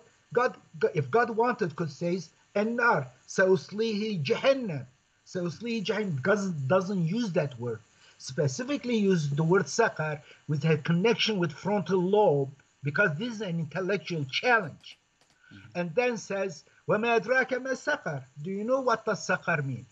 لَا تُبْقِي وَلَا تَذَرْ. It is not baqiya, becomes part. It is not leave behind. It's not more, it is not less. Means it is precise. لَوَّاحَةٌ لِلْبَشَرِ. It is universal. It is obvious for everyone, not for Arabs alone. لَوَّاحَةٌ. Alwah. It is plural of lawha. But therefore, it is description of mathematics in the Quran. And that the Quran says what? Kitabun marqum. It is numerical book. They even mistranslate this verse. They want to hide. Satan wants to hide that the Quran is a numerical book. Kitabun marqum yashhaduhu al-muqarrabun. The numerical book, those who are close to God, they witness it. But those who are not witness, they will not. They will be fisijin. They will be confounded by their ignorance. But their dogmas, they will not see it. And those who witness the Kitab al-Marqum, they go aliyin, they go up. They are enlightened by it. their paradigm change. They become rational monotheists. They become really peacemakers. They become honest people. But those who are not witnessing the Kitab al-Marhum, they are in their own prisons, in prisons of ignorance and corruption. Now, let's come to the 19. Yeah, I was going to say that, you see, could it be as well as an objection, could it be that there is this number 19, for example, these kind of correlations, but that's because human beings have this kind, within the subconscious, this kind of, this number, like as an example, if we take a look at poetry, let's take a look at poetry. Now, even in English, historically, the pentameter, now, before, or in Arabic, the Bahur, before they were discovered, people just knew to kind of say something on a certain pattern and it sounded right without even knowing the mathematics behind it. Yet it's not necessarily, there must have been some reasons in our subconscious why we like certain words to be 5 or like certain words to be in groups of 10 or in groups of 6. There must be something there, but does that make it divine? Listen, of course, initially your reaction is you don't know it, and you all the way you are justified to have this suspicion about it. Absolutely, it is a very good way to start. But if you stop here because you made up a possible explanation, but without studying, and that will be dogmatism. There will be bigotry. I challenge you, I say I challenge everyone, all the mathematicians. I have debated with top mathematicians in the world, with Carl Sagan, with in fact recently a Princeton mathematician. He is a legend. He died from COVID-19. I debated with him for hours. In fact, one of our last debates, I put it on YouTube, John Cohen, and I debated with top mathematicians, and but no one is able really to deal with this, because it is a powerful proof that the Quran is extraordinary, because the pattern, the human language or Arabic is arbitrary, it's not mathematical, it's not. And the frequency of letters and words will not be multiple of 19 just because you write a poetic stuff. Never ever you will be able to do that. But you will see some patterns, very clear, obvious, and can be made, of course. Bismillah ar-Rahman ar-Rahim have 19 letters. You can come up with many statements with 19 letters. But when you go to deep and deep, you will find is incredible, intricate, and detailed, and very sophisticated mathematical structure.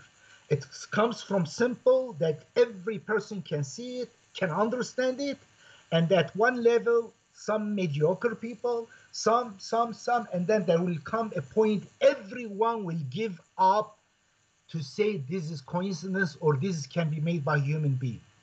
And therefore, this is proven to be word of God. And also prophecy.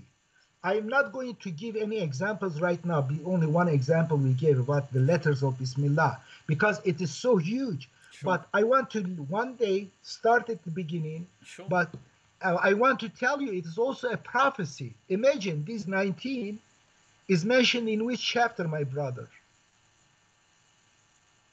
What chapter? Which chapter is 19 is mentioned? 19 is mentioned in only one chapter. Yeah. There are 285 numbers mentioned in the Quran. As a repetition, as a unique numbers, there are 30, but through repetition, 285. But 19 is mentioned only once in one chapter. Which chapter? Right, you're going to have to... The chapter, I'm not sure about the number. Come on! I can bring it up on the phone. Yeah, I want you to... You want me to bring it up? Tell you. Okay, I can bring it up. That's... Okay. I will tell you, and everyone check it. It's chapter 74, my brother. Okay, 74. Now, chapter 74 is called Muddassir. Yeah. The hidden one, Dathara. Because it starts, Ya ayyuhal muddathir qum fanzir. Oh, the hidden one, come out and warn. The hidden one. And 19 was hidden in that chapter. For how long? Okay. For exactly 19 times 74 lunar years after his revelation. Let me repeat again. Okay. 19 is mentioned in chapter 74. Okay. 19 in chapter 74. And the meaning, the implication of 19 remained hidden for 19 times 74 lunar years. And it was in Miladi, in 1974, it was unveiled. 1974 Miladi, 19 times 74 lunar years later, by someone whose name is mentioned in the Quran 19 times, Rashad. Rashad, yeah. And then this chapter, which is known, Al-Muddassir, the hidden one, the secret, the hiding one, start with one statement, Ya ayyuhal muddathir qum fa'anzir. These two verses make one sentence. Ya ayyuhal muddathir, or the hidden one, qum, come rise, out, rise, and fa'anzir, and warn. And this is 19 letters. If you look at the numerical value of each letter, abjad value, it adds up to exactly what number? Give me a number, my brother. Right, I don't know. I can abjad hawaz hutti kalima. I'll have to. But think about it. If you add 19 from the which abjad, number would 74? Is it 74? 1974. Yes, it is. It is exactly 1974, the number of the year that was discovered. And wasn't Rashad Khalifa born on the 19th of November or something? Yeah, but this is. In 1973, he published a book. In fact, it is November, I think October or November, the signature says 1973, the introduction. In that book, it is about the letters, these huruf muqatta, these so-called mysterious letters of the Quran. In that book, he doesn't have any clue about number 19 yet. He discovered exactly the following few months later. And then first time in Radio Trablus, he unveils to the world. I have that, his declaration in Radio Trablus in Arabic. In fact, I posted somewhere in YouTube. I have the cassettes of that one. It is on it. It's 1974. Can I ask about Rashad Khalifa, because you were very close to him, a dear friend and a mentor to you, and obviously he's inspired you as well in many ways, as well as many other people. Is it true that he claimed to be then a messenger from God? Is this true? People make this claim. He claimed to be messenger of God. In fact, before he claiming to be messenger of God, I was in Turkey at that time. I haven't met him.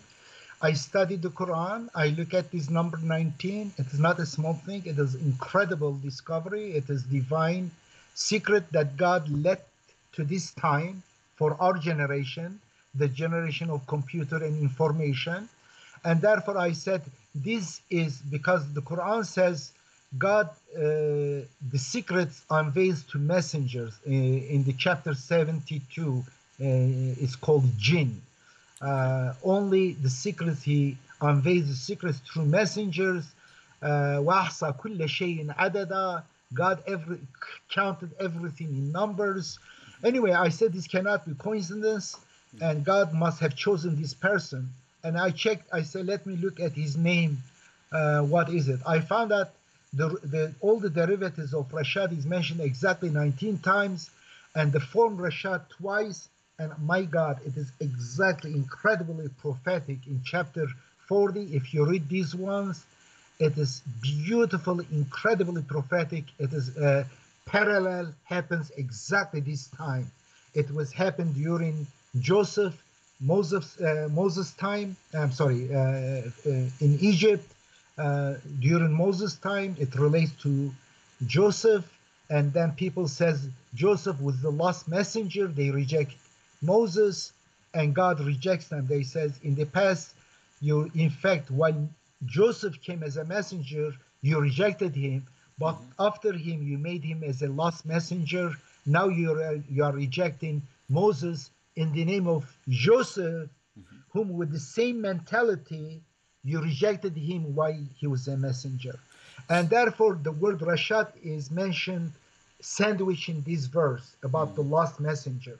Okay. Anyway, I mean, he claimed, when yeah. I was in Turkey, I look at this, I said, you must be a messenger of God. And then several months later, when he declared his messengership, I had no problem with that. And after meeting him, I was But convinced. to be clear, when he's Yeah. saying messenger, is he saying like I'm somebody who's like messenger, I've received divine revelation, or is he just saying I'm like a scholar, a mujtahid? No, commissioned by God, a messenger chosen by God to Okay. deliver, to unveil this miracle, and also to expose the Sunni and Shiite distortion against the Quran.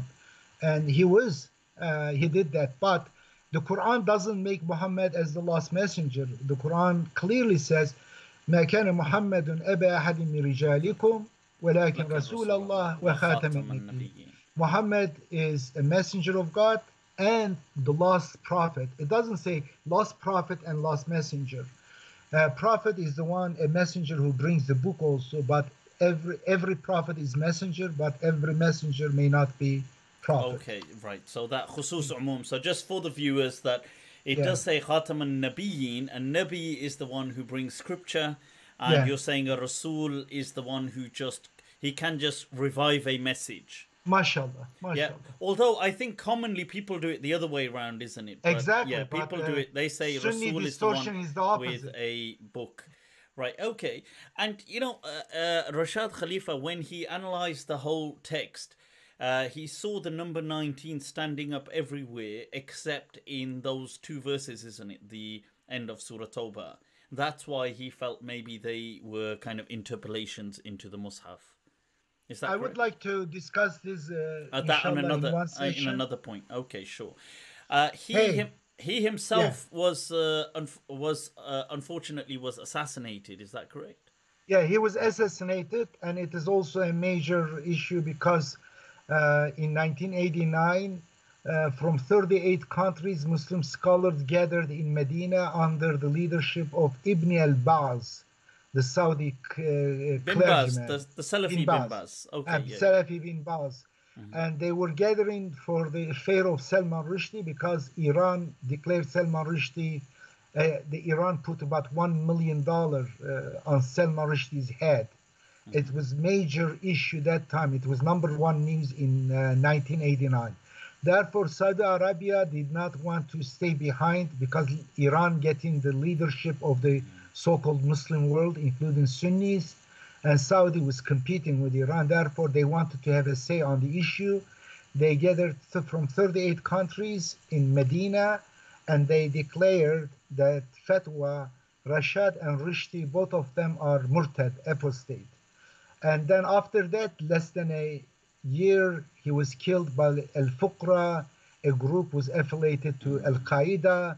The mastermind of 9/11, three of them were in Tucson that time. One of them was clearly involved, and the others most likely too. But from his interview, it was he was basically. Strangely, I've read that the person who did this was captured 19 years after. The University of Arizona is a public research university in Tucson, this Arizona. Is listened to us. Yeah. So, talking. Okay. He was captured 19 years after. Exactly. It was not. He was not the mastermind, but he was the one who used for the as a killer, as a hitman, and he was captured exactly 19 years later. But there are so many 19s. Yeah, and he was sentenced on the 19th of December. Yeah, many. But these are small things. Let me tell you about Masjid Tucson. Masjid Tucson, Tucson, the city zip code is 57. It's 3 times 19. And the masjid where it belongs, the area code is 19. 57 is the city of Tucson. 19, the area code of Masjid Tucson. And later we look at the parcel number of masjid, parcel in the city, the land number. It was 114. And years later, about a few years ago, there was an article at Tucson Weekly. It was randomly I came across. It was about historical buildings in Tucson, and they included this one too. These were Masjid Tucson was Rashad's masjid. And then I saw it very interesting. It says it was built in year 1919. And many, it's incredible. These are few, these are very trivial, no one knows. But so many signs, these are just on the side in the footnote. But the major signs, the COVID-19, my dear brother, no. It is not a coincidence. I'm telling you, you will see many more signs on 19. In fact, the last 20 years, 3 biggest event in the world, it was clearly strongly related to number 19, but many did not even notice it. One was Y2K problem.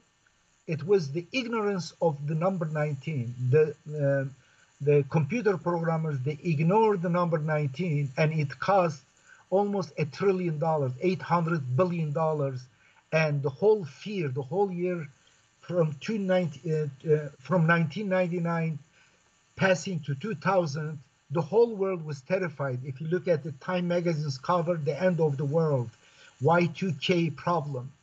And the reason was because the number 19 was ignored. There is interesting poetic justice. And the mastermind of the murderers of Rashad Khalifa, years later, they attacked the United States, and 19 of them were because the United States government was accomplice with Saudi Arabia. That is my contention. I have 99% almost evidence. Which is 19 more than 80%, Sheikh. Well, I am more than 90% because I have so many evidence. I cannot say 100%, but there are so many reasons to believe that there was United States basically turned a blind eye to them carrying out these murders.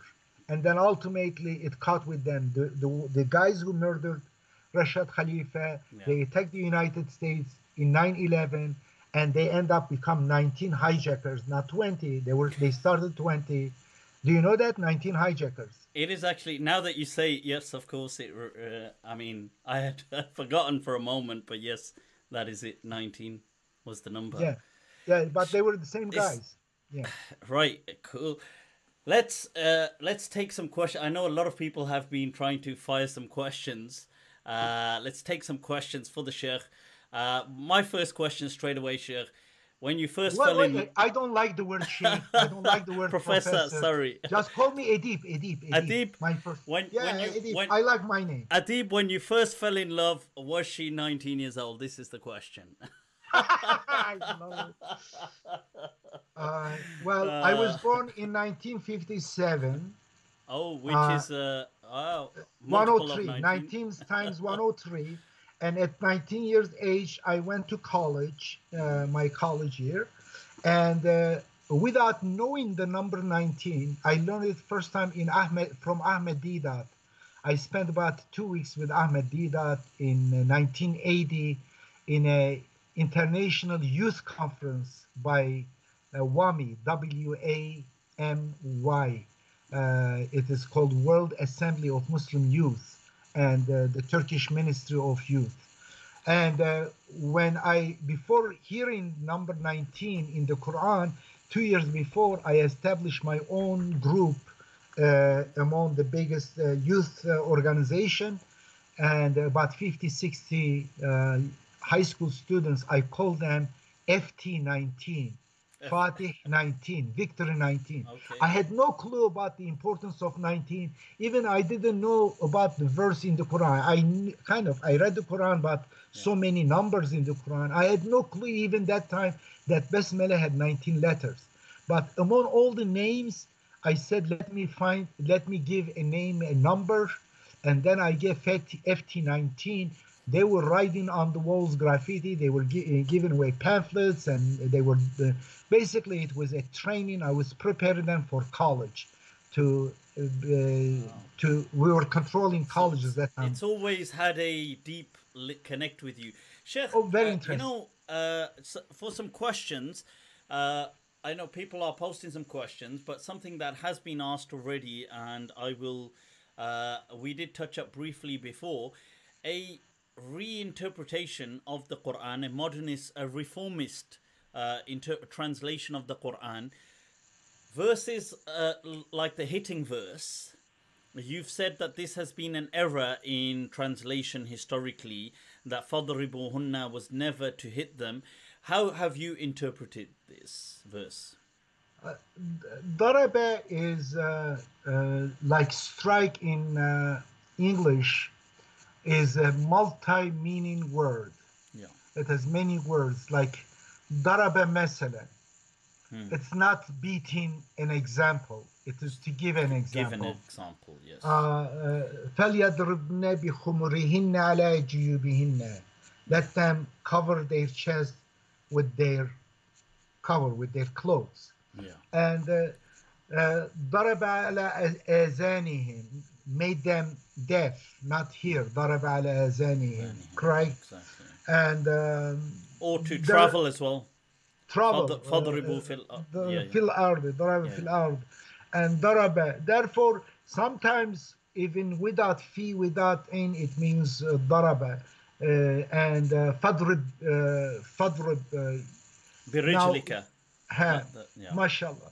And then when I was translating the Quran in 1989, I had problem with this translating as a beat, because my first reflexes as a Sunni was to understand a beat. When come to the woman, it should be beaten, correct? Nothing other meaning.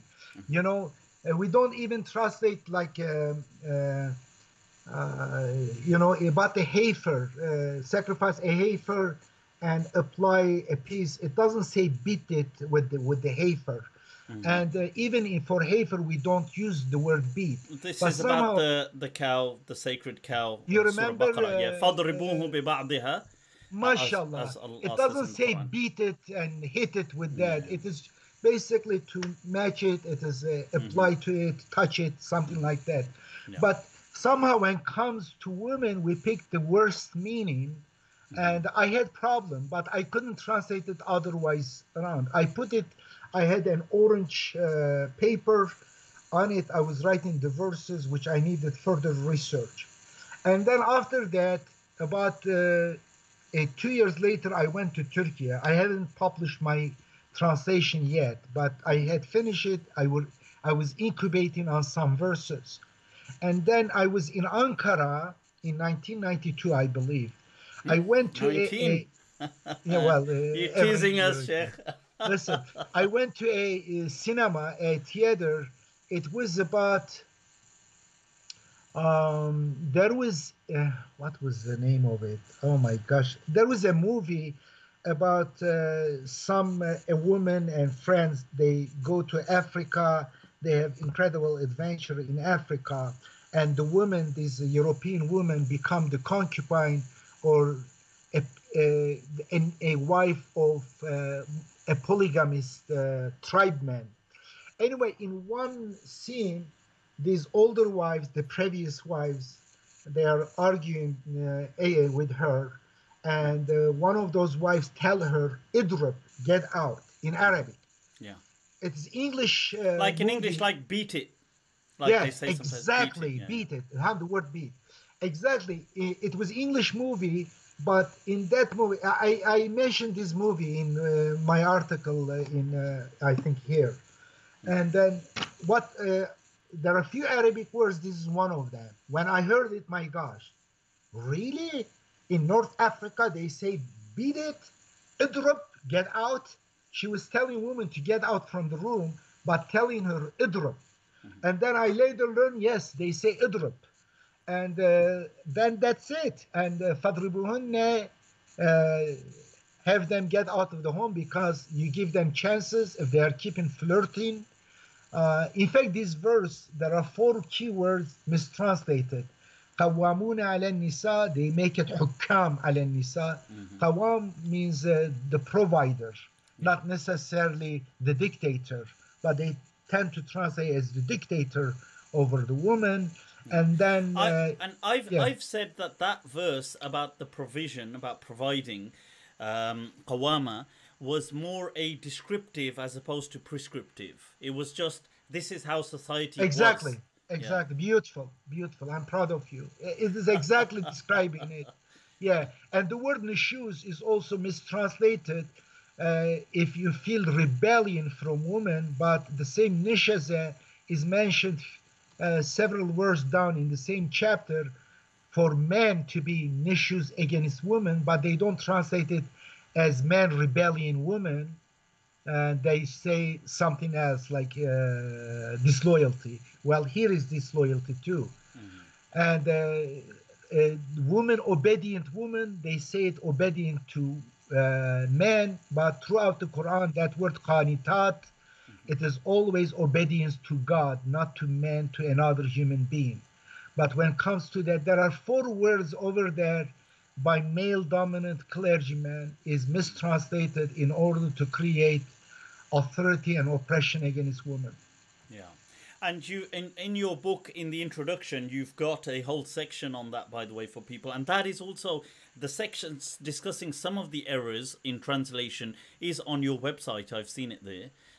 It is part of it. You put it in a table and compared. Yeah, I picked an example in detail. In my footnotes, I debate if I translate differently than Orthodox translations.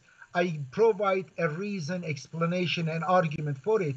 But I picked about 15 major ones as an example and to teach people that you don't need to know Arabic to see the problem in the traditional translations. And I compare, yes. I'll bring some, just to show people, I'll just bring it up on the screen now, just to show them.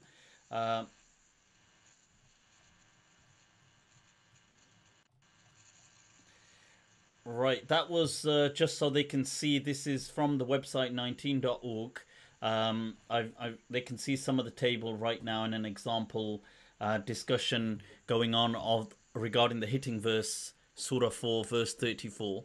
So, okay, just I'll bring it back to where we were.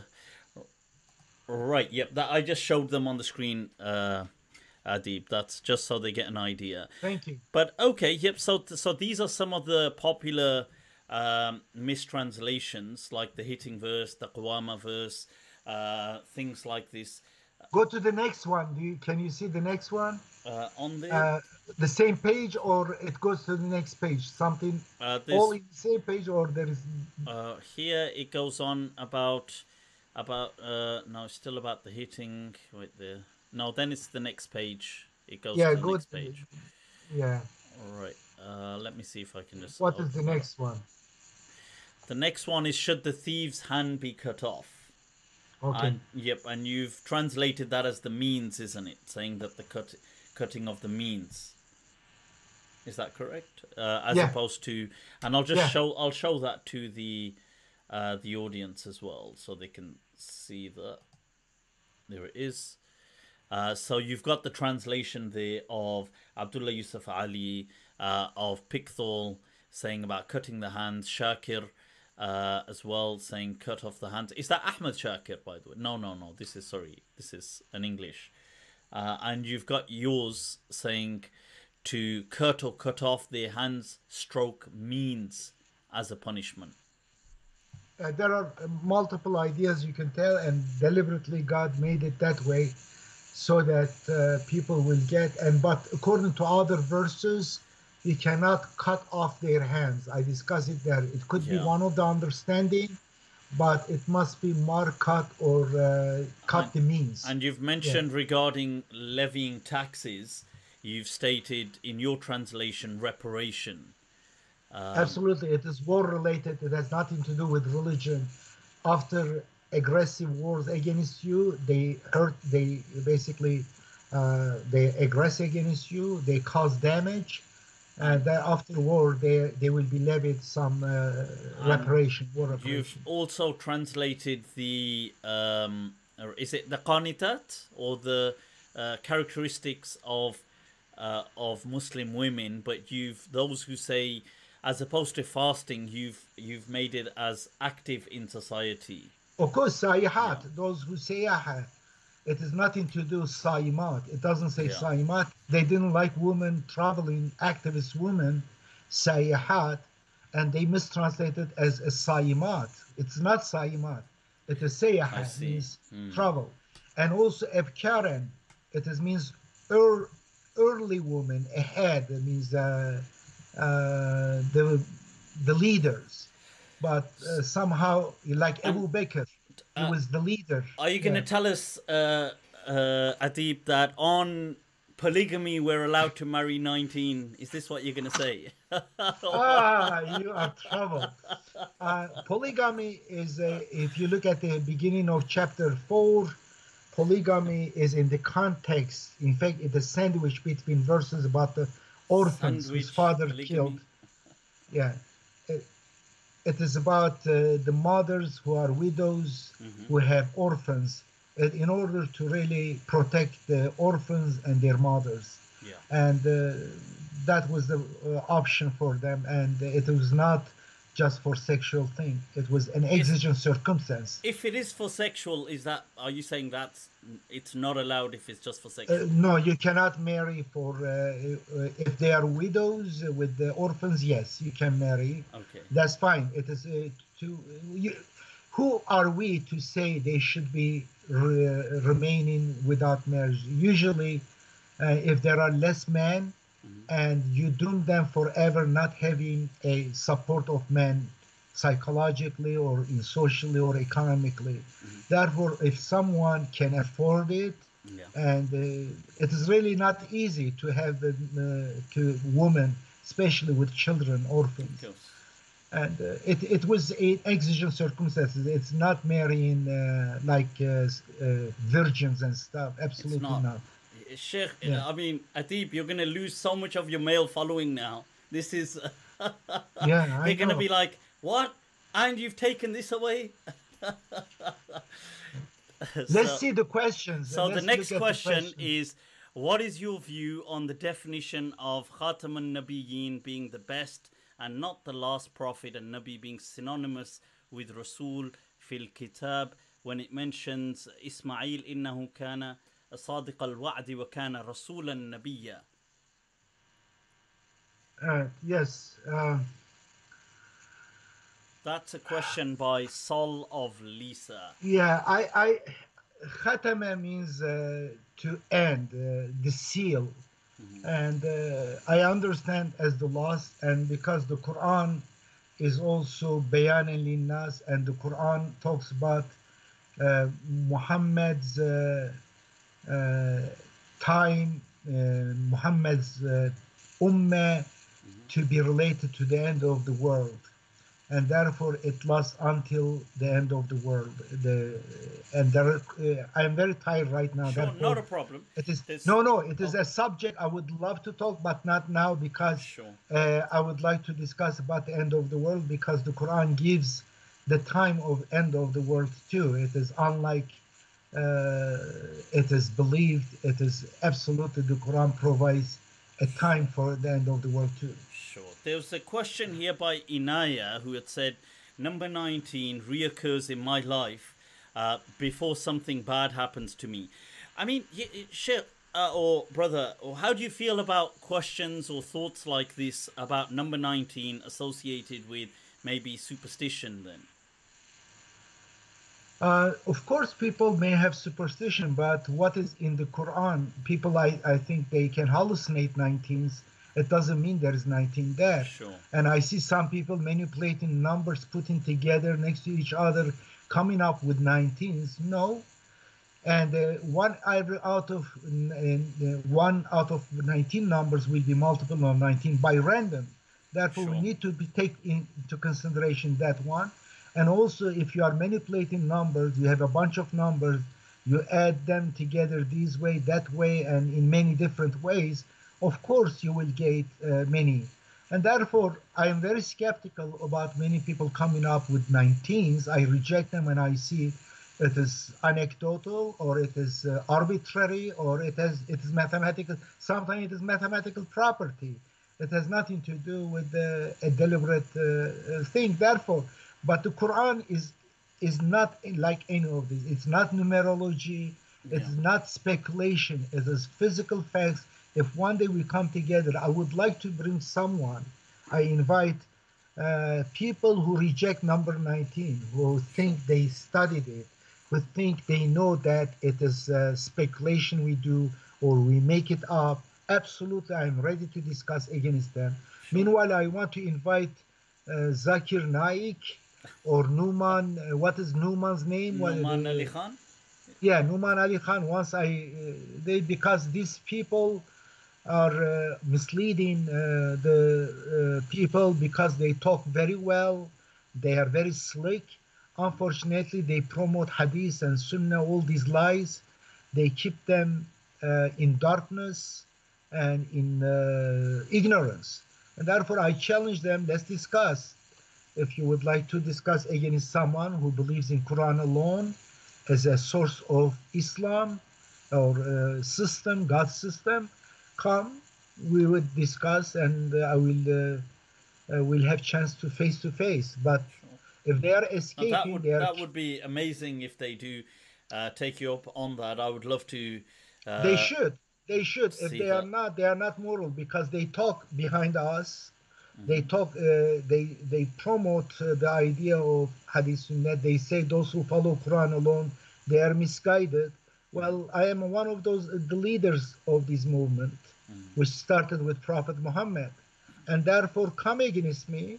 If you are honest, look at the Quran. All the messengers and their friends, they always on the streets, in the public square, they discussed, they debated with people. Yeah. It is one of the ibadah. See, and I would just like to clarify as well for people, some people had asked about my position. Now, I am Sunni, and my distinction, I suppose difference is, although I am critical of several parts of the Hadith literature, I don't reject the whole thing, but I'm not about calling people who choose, let's say, to only stick to the Quran as deviants or misguided. At the end of the day, it's what makes sense to people. And this kind of clerical approach about outcasting people, I'm personally against that. That's not, I mean, that's just all about powers of position and things like that. So just because somebody had asked that. Edip, a question here. You know the Quran, the different recitations. What are your thoughts on that? Is it only Hafs and Asim, this riwayah that we have, or are you feeling that all of them are equally kind of valid, or do you not have much thoughts on that? Well, on the street, I saw this Asim's version. Yeah. Is called, which one? Is it Hafs version? Yeah. Hafs. Are you talking about this Hafs versus yes. Warsh? Yeah, exactly. On the street, I saw this Hafs version. I found out that number 19 is in it, an incredible mathematical structure. It cannot be coincidence. It's very precise, and it has some error correction ability. When I do check, I found out in this version there are some errors, spelling errors, a couple of them, and also 2 verses added. And when I check with the older manuscripts, I found that it is justified, at least in 2 very important cases. And therefore, I don't have any doubt about that. Okay. And the Warsh version is not much different. There are a few differences, but I see that this is exactly mathematical structure. Quran is in it. It cannot be coincidence. It cannot be fake. Sure. I mean, I've heard some other people say that as well, that they've said that they feel the mathematical structures stand regarding this, but they're not sure about the other readings. Somebody's asked a question here. Do you have any thoughts on Ghulam Ahmad Parvez, who was from the Indian subcontinent and from Pakistan specifically, and he was also rejected. He's also part of the Quraniyun movement. I haven't read much, but as far as I know, I like the person. Of course, I may disagree with some of his position, but I think that he was very close to the message of Quran alone. MashaAllah. That is commendable. Yeah. All right. Somebody's asking a question, but I can't seem to see the Arabic very clearly. It says, وَتِلْكَ نِعْمَةٌ. Can't see the rest of it. It seems to... Shouldn't this categorically imply that slavery should not be carried out? Right, okay, I'm not sure. I can't, unfortunately, see the rest of that verse. It says... I can't really see. Ala in Bani Israel. I can see the part about Bani Israel. I can't... إن عبدت بني إسرائيل. أو تلك نعمة تمنعها what is it? تمنها علي أن عبدت بني إسرائيل. Oh, right, that they right, okay, the person is saying, is this not indication that the Israelites had been enslaved by the Pharaoh? Okay, that's interesting. I'll look into that. That's interesting. What exactly? Beautiful. That's verse. A very good. I never paid attention to that one. Neither did I, to be honest. Yeah. I think Rashid Rayhan. It is 26:22. Let me see. Right. So. Chapter 26. I think. Shura. You will be much better versed at that, Professor, knowing the numbers. 26. But that is an interesting verse. You're right, because historically historians seem to imply that, not imply, they seem to state that the Israelites weren't slaves, generally speaking, but they were treated as second or third class citizens by the pharaohs, but they weren't actually slaves per se. They had their own settlement and they were becoming outcasted. So some of the Egyptians believed that maybe the famines were due to them and plague was brought by them, and they were dirty people and brought germs and things like that. But you're right, that verse is interesting. I'll look into that personally. Right, somebody's asked, what do you think? Inaya has said, what do you think of Sam Gerrans Quran alone? Sam Gerrans, he's very articulate. He's very studious. I like that. And but his inability to see the miracle of number 19 is sad. He misses all the 29 initials. He makes up meaning for them arbitrarily, absolutely arbitrarily. Through his hat, he brings out rabbits out, has no system. What's he do? For what? For number? Did you say for a number? For the Alif Lam Mim Kaf Ha Ya Ain Sad. Okay. He makes up meaning arbitrarily in his own. It's basically, there's no evidence. What is it? He makes up, but he ignores the number 19. Therefore, ignorance of number 19 in the Quran says, وما هي إلا ذكرى للبشر لمن شاء منكم أن يتقدم أو يتأخر لمن شاء منكم أن يتقدم أو يتأخر. This number 19 is to distinguish those who go forward or to stay backward. Therefore, it says the hypocrites and the kafirs, ingrates, will not witness it. They will say, what does God mean by this number? Therefore, this very number is a test, fitna. It is now, right now, a test. If you are not witnessing it, there is something wrong with you, my brother, my sister. Absolutely. But I want you to hold your judgment. Don't rush into judgment. Study this. This is God, like in the past, certain miracles shown to people, like Saleh's camel. Don't sacrifice it. There are signs. And some people say, oh, how can camel be miracle? Let me sacrifice it. It is a test. And this one is a really intellectual test. Your own bigotry and whatever in your heart, if you have that kind of things, you will not be able to see it. Therefore, I want you to don't rush into the judgment, whether it's true or not. Of course, you are not in the position that I am now because I witnessed it. I counted it and I know it is incredible. I cannot explain because إِنَّهَا لِأَهْدَ الْكُبَرِ. This number 19 is one of the biggest signs. And therefore, his inability to see it, and I think is a major problem on his side. I wish that he didn't have that bigotry, but it is his own test. What can I say? Okay. Right. Are there any final questions for Professor here? Let's see. People are posting a lot of comments. Somebody did, and some questions. I don't know whether they're really meaningful, but somebody had said, does the professor feel that owning a slave is shirk? Of course. So it's shirk. Well, okay. You claim to be the Rabb of that person. You claim that he is my abd. That's simple. If you make someone your abd, you become a pharaoh. Sure. Cannot be clearer than that. In Arabic, it's called abd or Rabb. Slave is abd, and you become Rabb. You claim to become Rabb besides God. Arbaban ma'allah. It is rhetorical rejection of being any Rabb besides God. You say, no, Rabb, I am also another Rabb besides you. I am like Pharaoh, and Rabbukum al-A'la.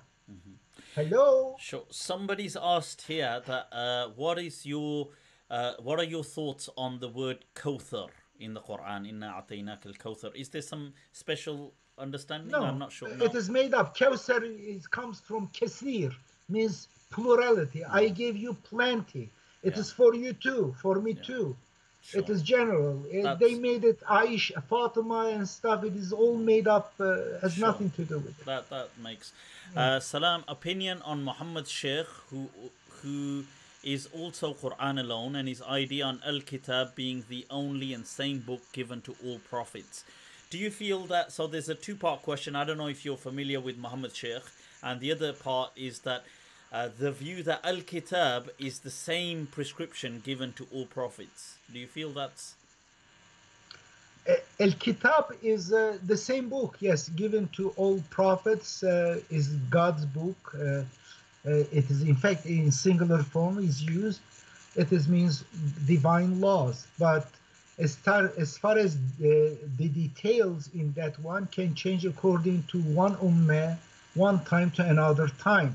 But God sends book or law to each groups, and the Quran is the last testament. Sure. Old Testament, New Testament, and stuff.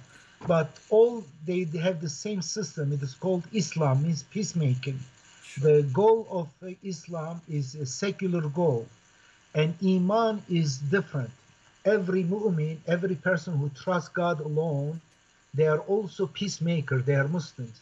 But every Muslim means peacemaker may not be necessarily be a rational monotheist, a mu'min.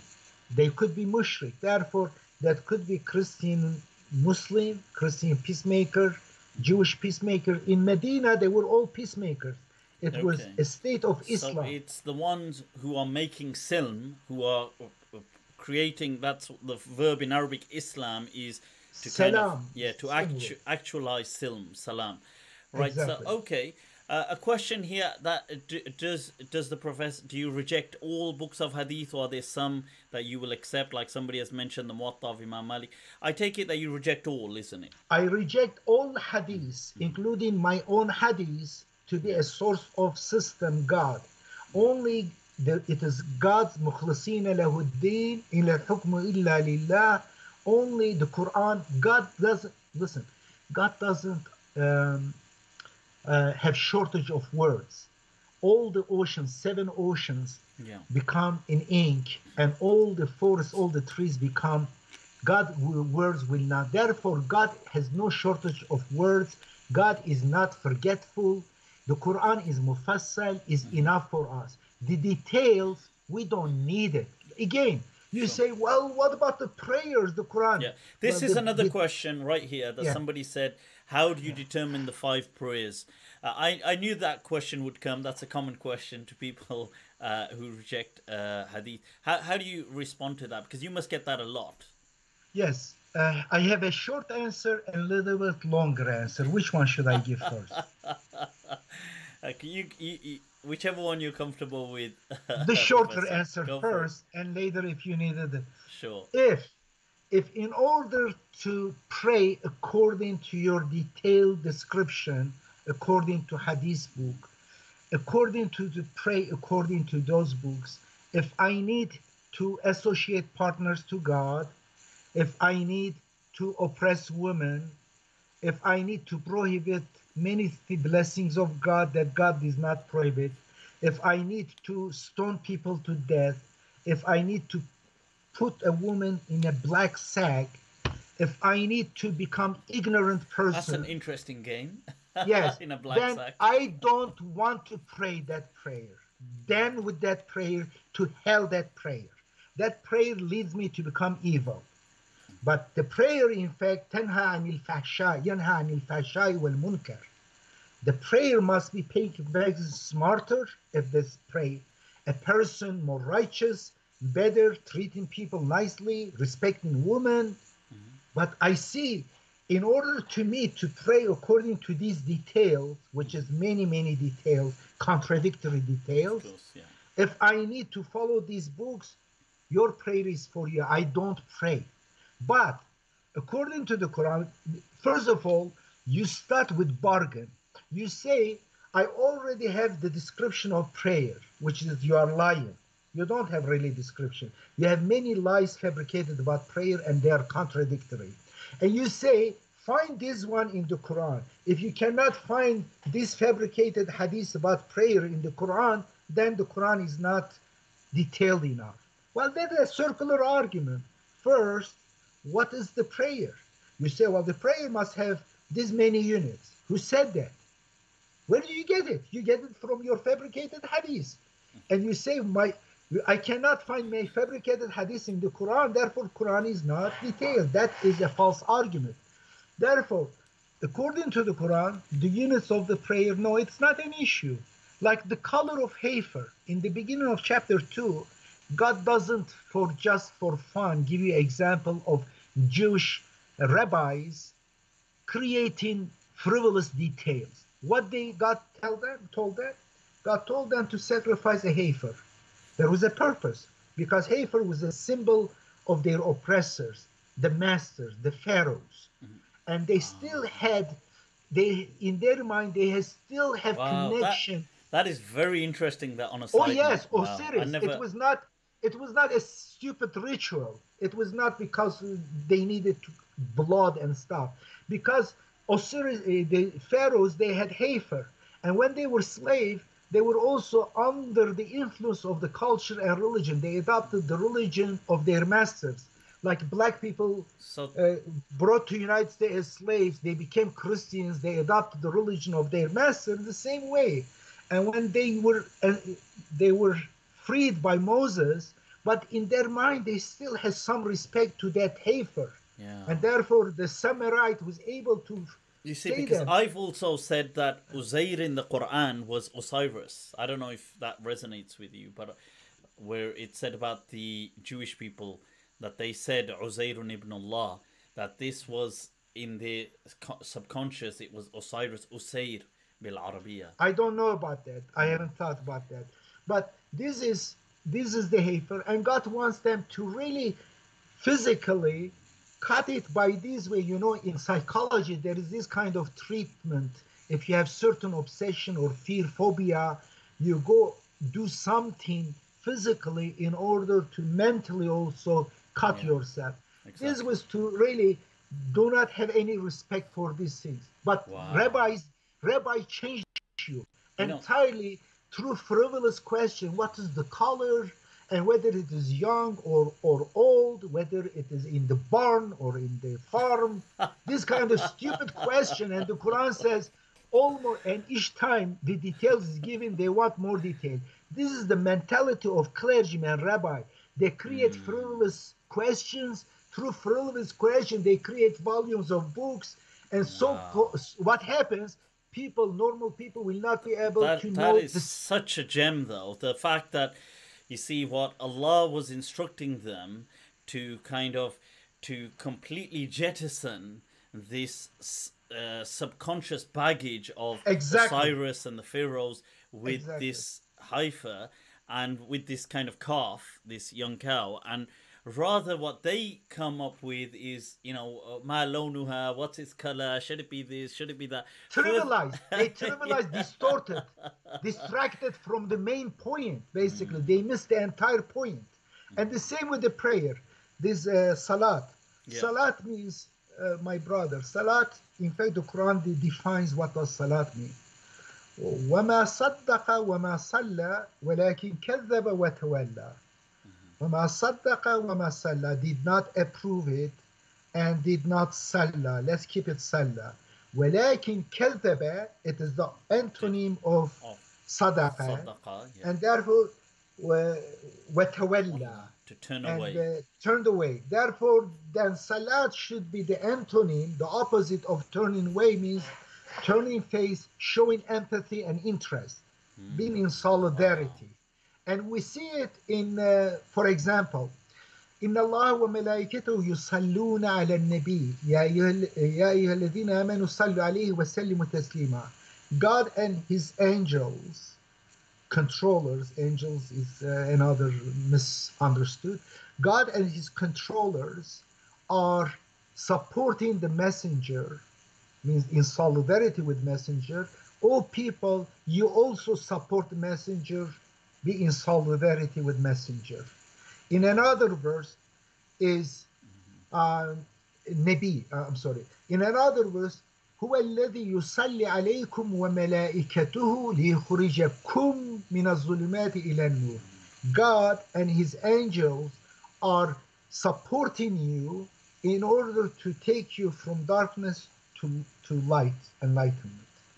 You see, that means Salli ala is also God is doing to Mu'min, not only Muhammad, only Mu'min, also Mu'mins. In another verse, tell Muhammad, Salli خذ من أموالهم صدقة تزكيهم بها وصلي عليهم إن صلاتك سكن لهم. Tells Muhammad, say, take some zakat, purification from their earning, distribute to the needy, and do salat to them, support them, be in solidarity with them, because your support is second land, make them calm, make them better, correct? Yeah. Therefore, here we see solidarity in three ways: between God and believers, between God and messenger, and between messenger and other believers, and believers to messenger. And therefore, we need to be in solidarity. It has two ways. One, solidarity with God. It is in the domain of faith, iman. A mu'min must be in connection with God, in solidarity with God, ask support from God, and give promise to God that he or she will support God's way. In the cause of God means God's attributes. So it doesn't mean necessarily the ritual prayer. No. And okay. the other one is being solidarity with people, salat with people, and that is salat al-Jum'ah. It is secular. You go to salat, solidarity with people once in a while in the neighborhood or in the city. You are invited to come as people, be in solidarity psychologically, socially, politically, financially. Be in solidarity. A salat with God, I do think it is prayer, zikrullah, to commemorate God and ask help from God. And meanwhile, ruku and sujood possible. It could be physical, but it is like not the essence of it. Yeah, it is not the essence of it. It is not the essence. The essence is zikr, because the only time God says do not do salat when you don't know what you are saying, means mental connection with God. It is for mu'min. As for Muslim, all the Muslims need to do salat. All the Muslims means peacemakers in a city or in a town. It is their civic duty when they are invited to Salat al-Jum'ah, to communal mass solidarity, they need to go there to be supported. Somebody has mentioned the verse ليس البر أن تولوا وجوهكم قبل المشرق والمغرب ولكن البر من اتقى. Yeah, so okay, yeah, I guess that's in line with what's being said here. Okay, so right, wow, so there's just seeing people are just they're just saying the same thing, right? I'm against the physical exercise aspect of salah, somebody has mentioned. Okay, that's I'm not against that. I don't think it is the essence of it, but if someone is while doing that is ruku and sujood, means mentally to obey God, but physically we do. You say hi to someone, you smile your face, or you extend your hand. It is with our body to also affirm it. There's nothing wrong with that. What you're saying is the physical side is an expression of what is really exactly what is at the heart of it, which is the connection with God. You're not against the physical salah. You're not dismissing the physical salah. No. So but just to while be clear, you are driving the car, while you are driving the car, Quran says rukbanan, for example. While you are driving the camel or the car or your aeroplane, You can be sitting and still doing salat, connection with God, solidarity with God. Absolutely. You may not have water to do ablution before. Of course, it says you can do it by just imagining that you are purifying yourself. And you can do it short, let's say in the wartime. But the only time you're not supposed to do, these are not necessary component of salat. The Quran clearly says the only necessary component of salat is consciously, intellectually connecting to God. If you are drunk, says, do not go close to salat because you cannot do it. The only condition is to remember God, commemoration of God as a believer, be in solidarity. It is really to kind of connect. Self-reflection about your position as a human being. We are in this world for a short time. We are going back to our Lord. Therefore, putting everything in position. We can get very angry, we can very greedy, we can very kind of depressed. What people also sometimes call mindfulness, having that with beautiful. God, though. Yeah, exactly. Go on then, Professor. Now give us the lengthy response. the lengthy response. No, I'm joking. I almost gave it. I'm that joking. was the lengthy response. Right. So you know what, Professor, it's been absolutely an absolute pleasure. You are, if people want to reach out to you, they want to connect with you, what is the best way that where people can find you, Professor? You've got your website, which I did show that previously. It's 19.org, where there's a lot about your amazing works on there. But what is another way for people to connect with you? Let's do Zoom. In fact, I want to do, there is way, I don't want to give away my phone number. Many people. No, don't give your phone number. Absolutely not. I have my email address, but I suggest let's have conferences. I would love to have a conference panel that we do that, and we come together with our Sunni and Shiite brothers too, or atheists. I have no animosity to Sunnis or Shiites because of their religion. Absolutely not. No, of course not. And just to say, I've spoken on a few occasions with you already prior to this, and some lengthy discussions, very loving, amazing. There's none of this, because let's say you don't follow exactly what the other person follows, some hostility. It's nothing like that. We discussed the issues. I discussed too. I don't even care about my father, about myself too. I rejected some of my previous things. But when it comes to discussion, I am very debate. I don't have mercy because it is matter to find the truth. But in terms of person, absolutely. Even if my biggest opponent, the most opponent over there, if he's unjustly treated, I will defend that person's right. And because I want to live in peace with everyone. But while we are in peace, we can discuss with passion whatever we want, no problem. As long as we don't threaten each other, we don't kill each other, we don't unjustly, falsely accuse each other, absolutely. Therefore, we want to live in peace with everyone. And I believe that all children of Adam, we are all Homo sapiens, we are brothers. We can learn from our cousins, the bonobo apes, who make love, not war. MashaAllah. Okay, let's do that one. And also, I invite you to listen to my speech at British Parliament. It is a very important speech. It's on YouTube, isn't it? 1.5 hours. There is also my speech at at the European Parliament. It is also a very good one. These are political and ethical issues.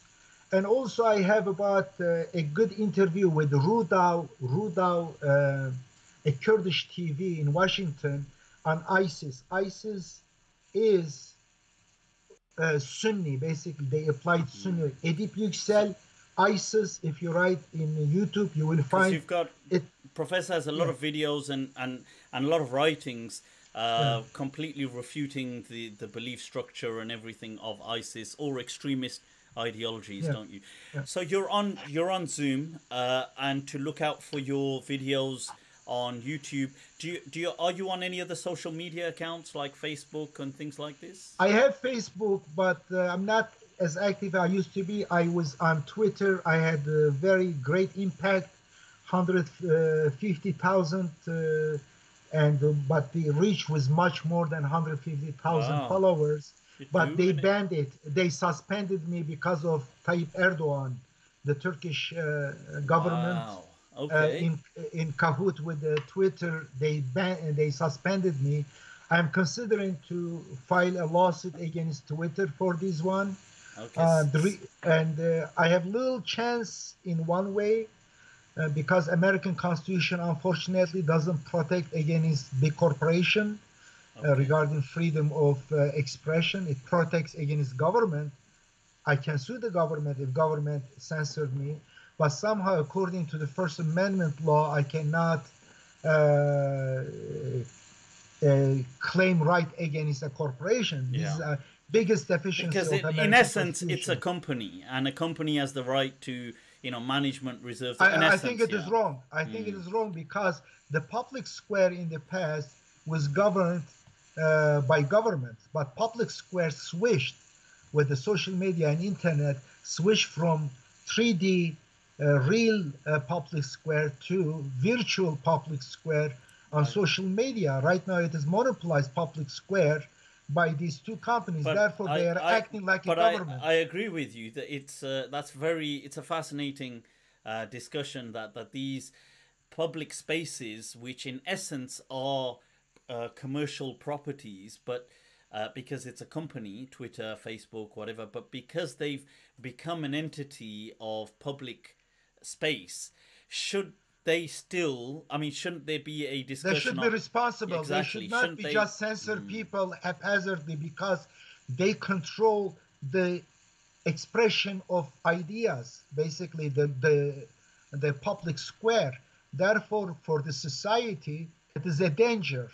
If just few corporations, they censor, they can block anyone they want, it is absolutely wrong, and we should have laws against that. We should regulate them. They should follow due process. They cannot just randomly, recklessly stop someone. They didn't even provide me with reason why, which tweet they found against their rules. And besides the contract, I will have a lawsuit differently.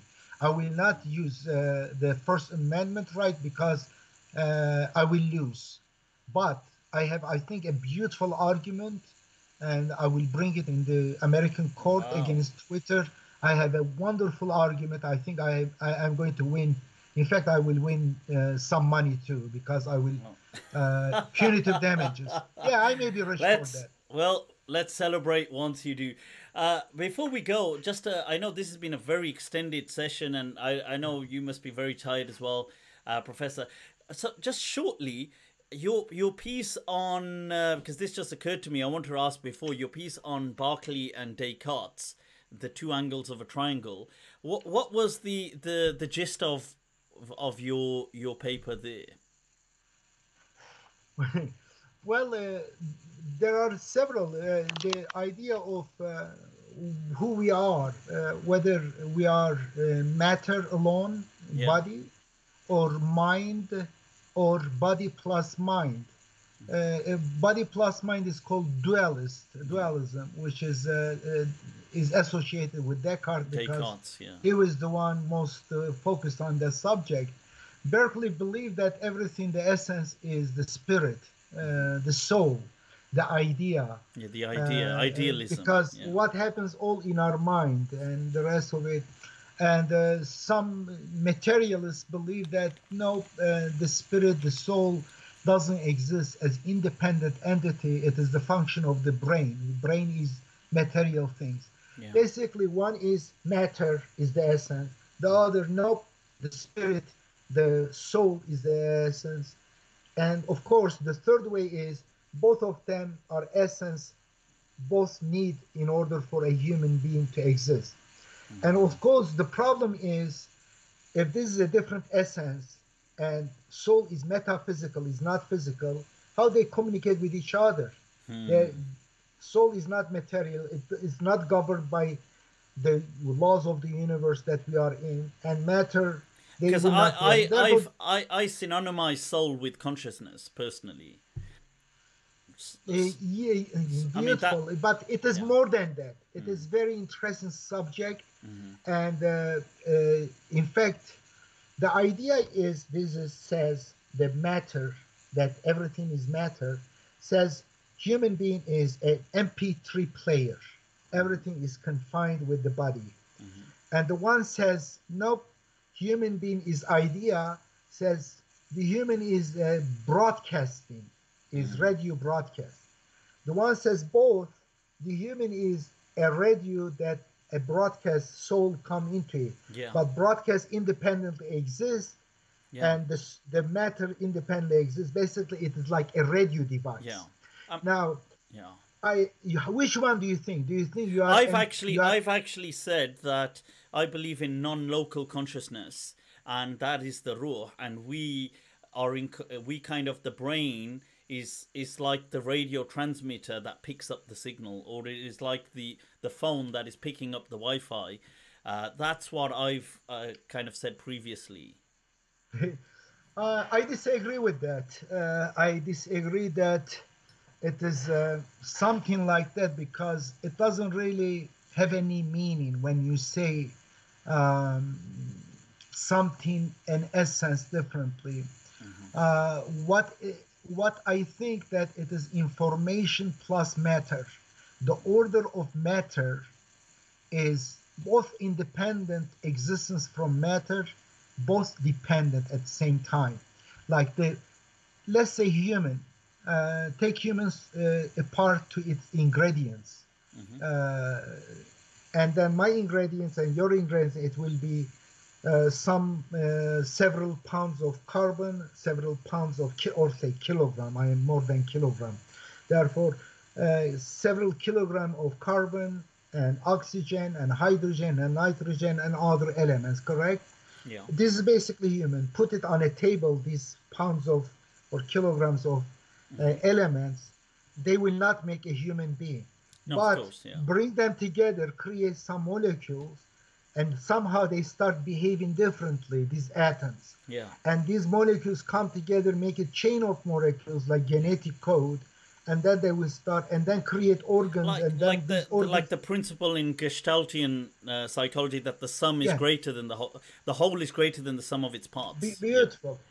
Yeah. Information enters. There is certain information, means the order of atoms, and then make molecules, and the way, the proportion and the order of molecules, and then the proportion and the order of package of molecules, and create organs and humans. Therefore, human is ingredients, which is atoms, plus the order, which is information. That information is different, separate. Like a computer is material thing computer. There is a steel in it, silicon in it, and some plastic and stuff. This is the hardware of the computer, like human body. And human computer's brain is the logic board and the circuits inside. But the software or the system program is the knowledge that from a human being is uploaded, is blown into the computer, like nafs or ruh into it. And this can be separate from the computer. For example, this computer body dies, the information inside the computer, the programs and the application programs, and the later data is created. Live on like they do in the cloud. Could be uploaded in the cloud, in the Kitab. They are always backed up in Kitab. And then one day, if this body dies, it is there, waiting there in deposit in God's Kitab. And then God will create another body. وَإِذَا النُّفُوسُ زُوِّجَتْ. When the personality, consciousness is matched with the body, that time another creation in another universe. Wow. Therefore, our person is really the information that makes our genetic makeup, and plus the applications and the data and the things we gathered, habits, ideas, convictions, and sins. These are the things that make our person, our nafs. And our nafs is every time is backed up in God's Kitab, and then one day will come, this body will die, but we are there, and we are dead because we are not conscious. In order to consciously happen, it needs to be actively applied to another body. Beautiful. Wow, that is amazing. People, and Professor has been a professor for many years in philosophy, so do check out some of his discourses. You know where to find him, the website 19.org. If you haven't already liked my pages, then shame on you, that's all I can say. But other than that, I want to thank you, Professor Edip, for taking out the time today. It's been an absolute pleasure. I want to introduce my monkey here. Okay. This is my eraser. Wow, okay. This is I use it for whiteboard here as an eraser. Okay. It's a good one. That's amazing. Here is the monkey here. Thank you very much for your patience. No, it's been an absolute pleasure. You're welcome. So people, shukran for hacking it out. It's been a lengthy session, but one that's been incredibly well worth it. And once again, ladies and gentlemen, damas y caballeros, we have the man, the myth, the legend, Professor Edip here. So with that, over and out. Wassalamu alaikum wa rahmatullahi ta'ala wa barakatuh.